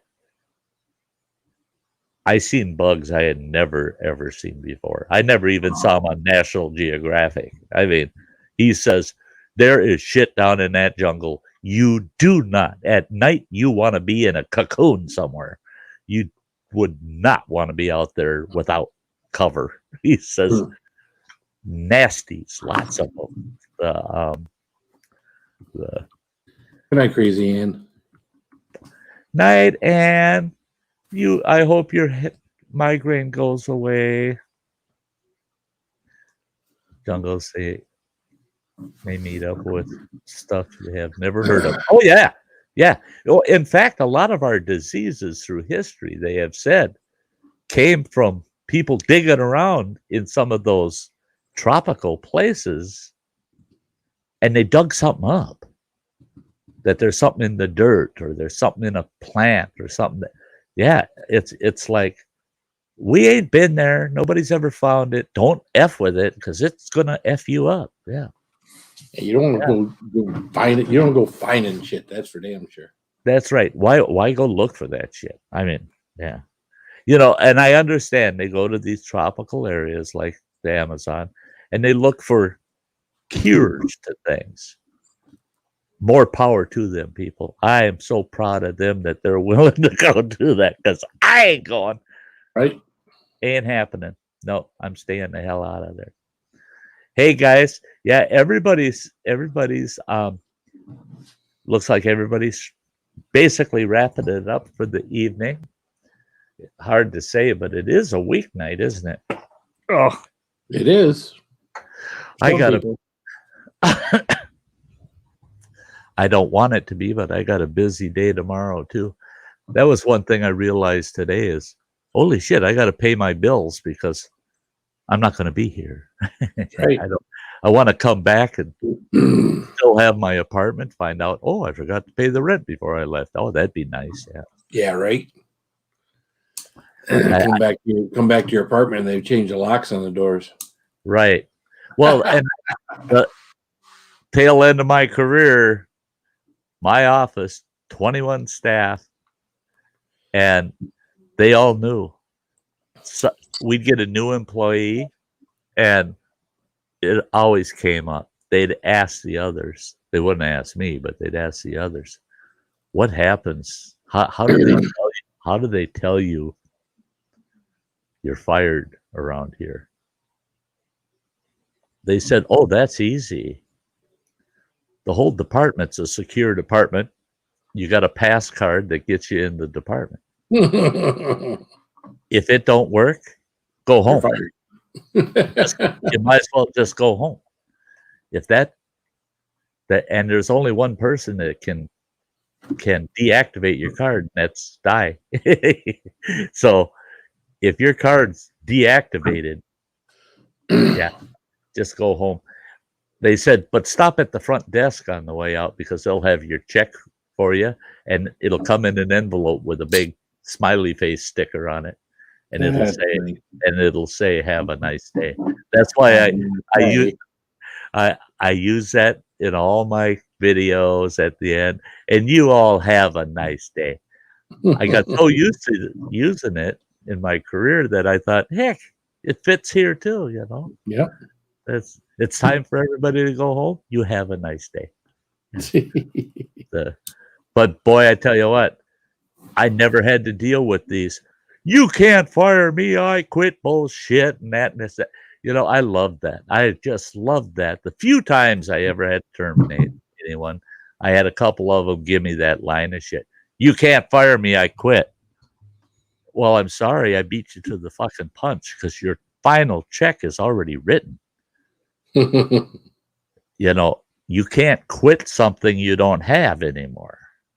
So you can say you quit all the fucking you want, but the next time you got anything to say, will be in your unemployment hearing, and you ain't getting it because I always have my ducks in a row, you son of a bitch.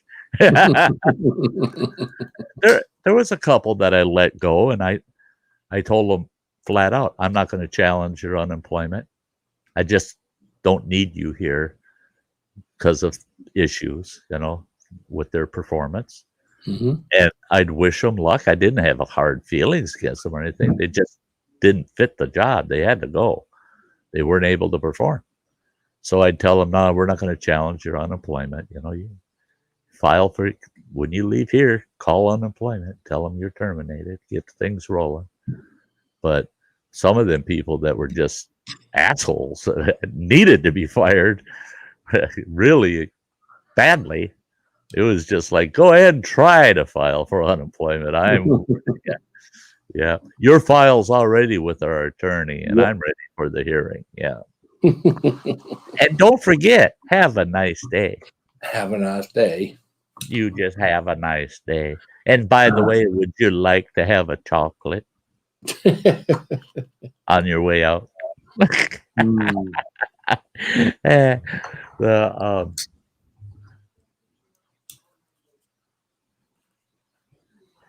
Yeah, if they're not terminated, as long as they're terminated with cause, and you got to watch that when you accept a position, are you an at-will employee? Most of our states have at-will employment regulations. Now, Wisconsin has an at-will. Everybody I hired at-will.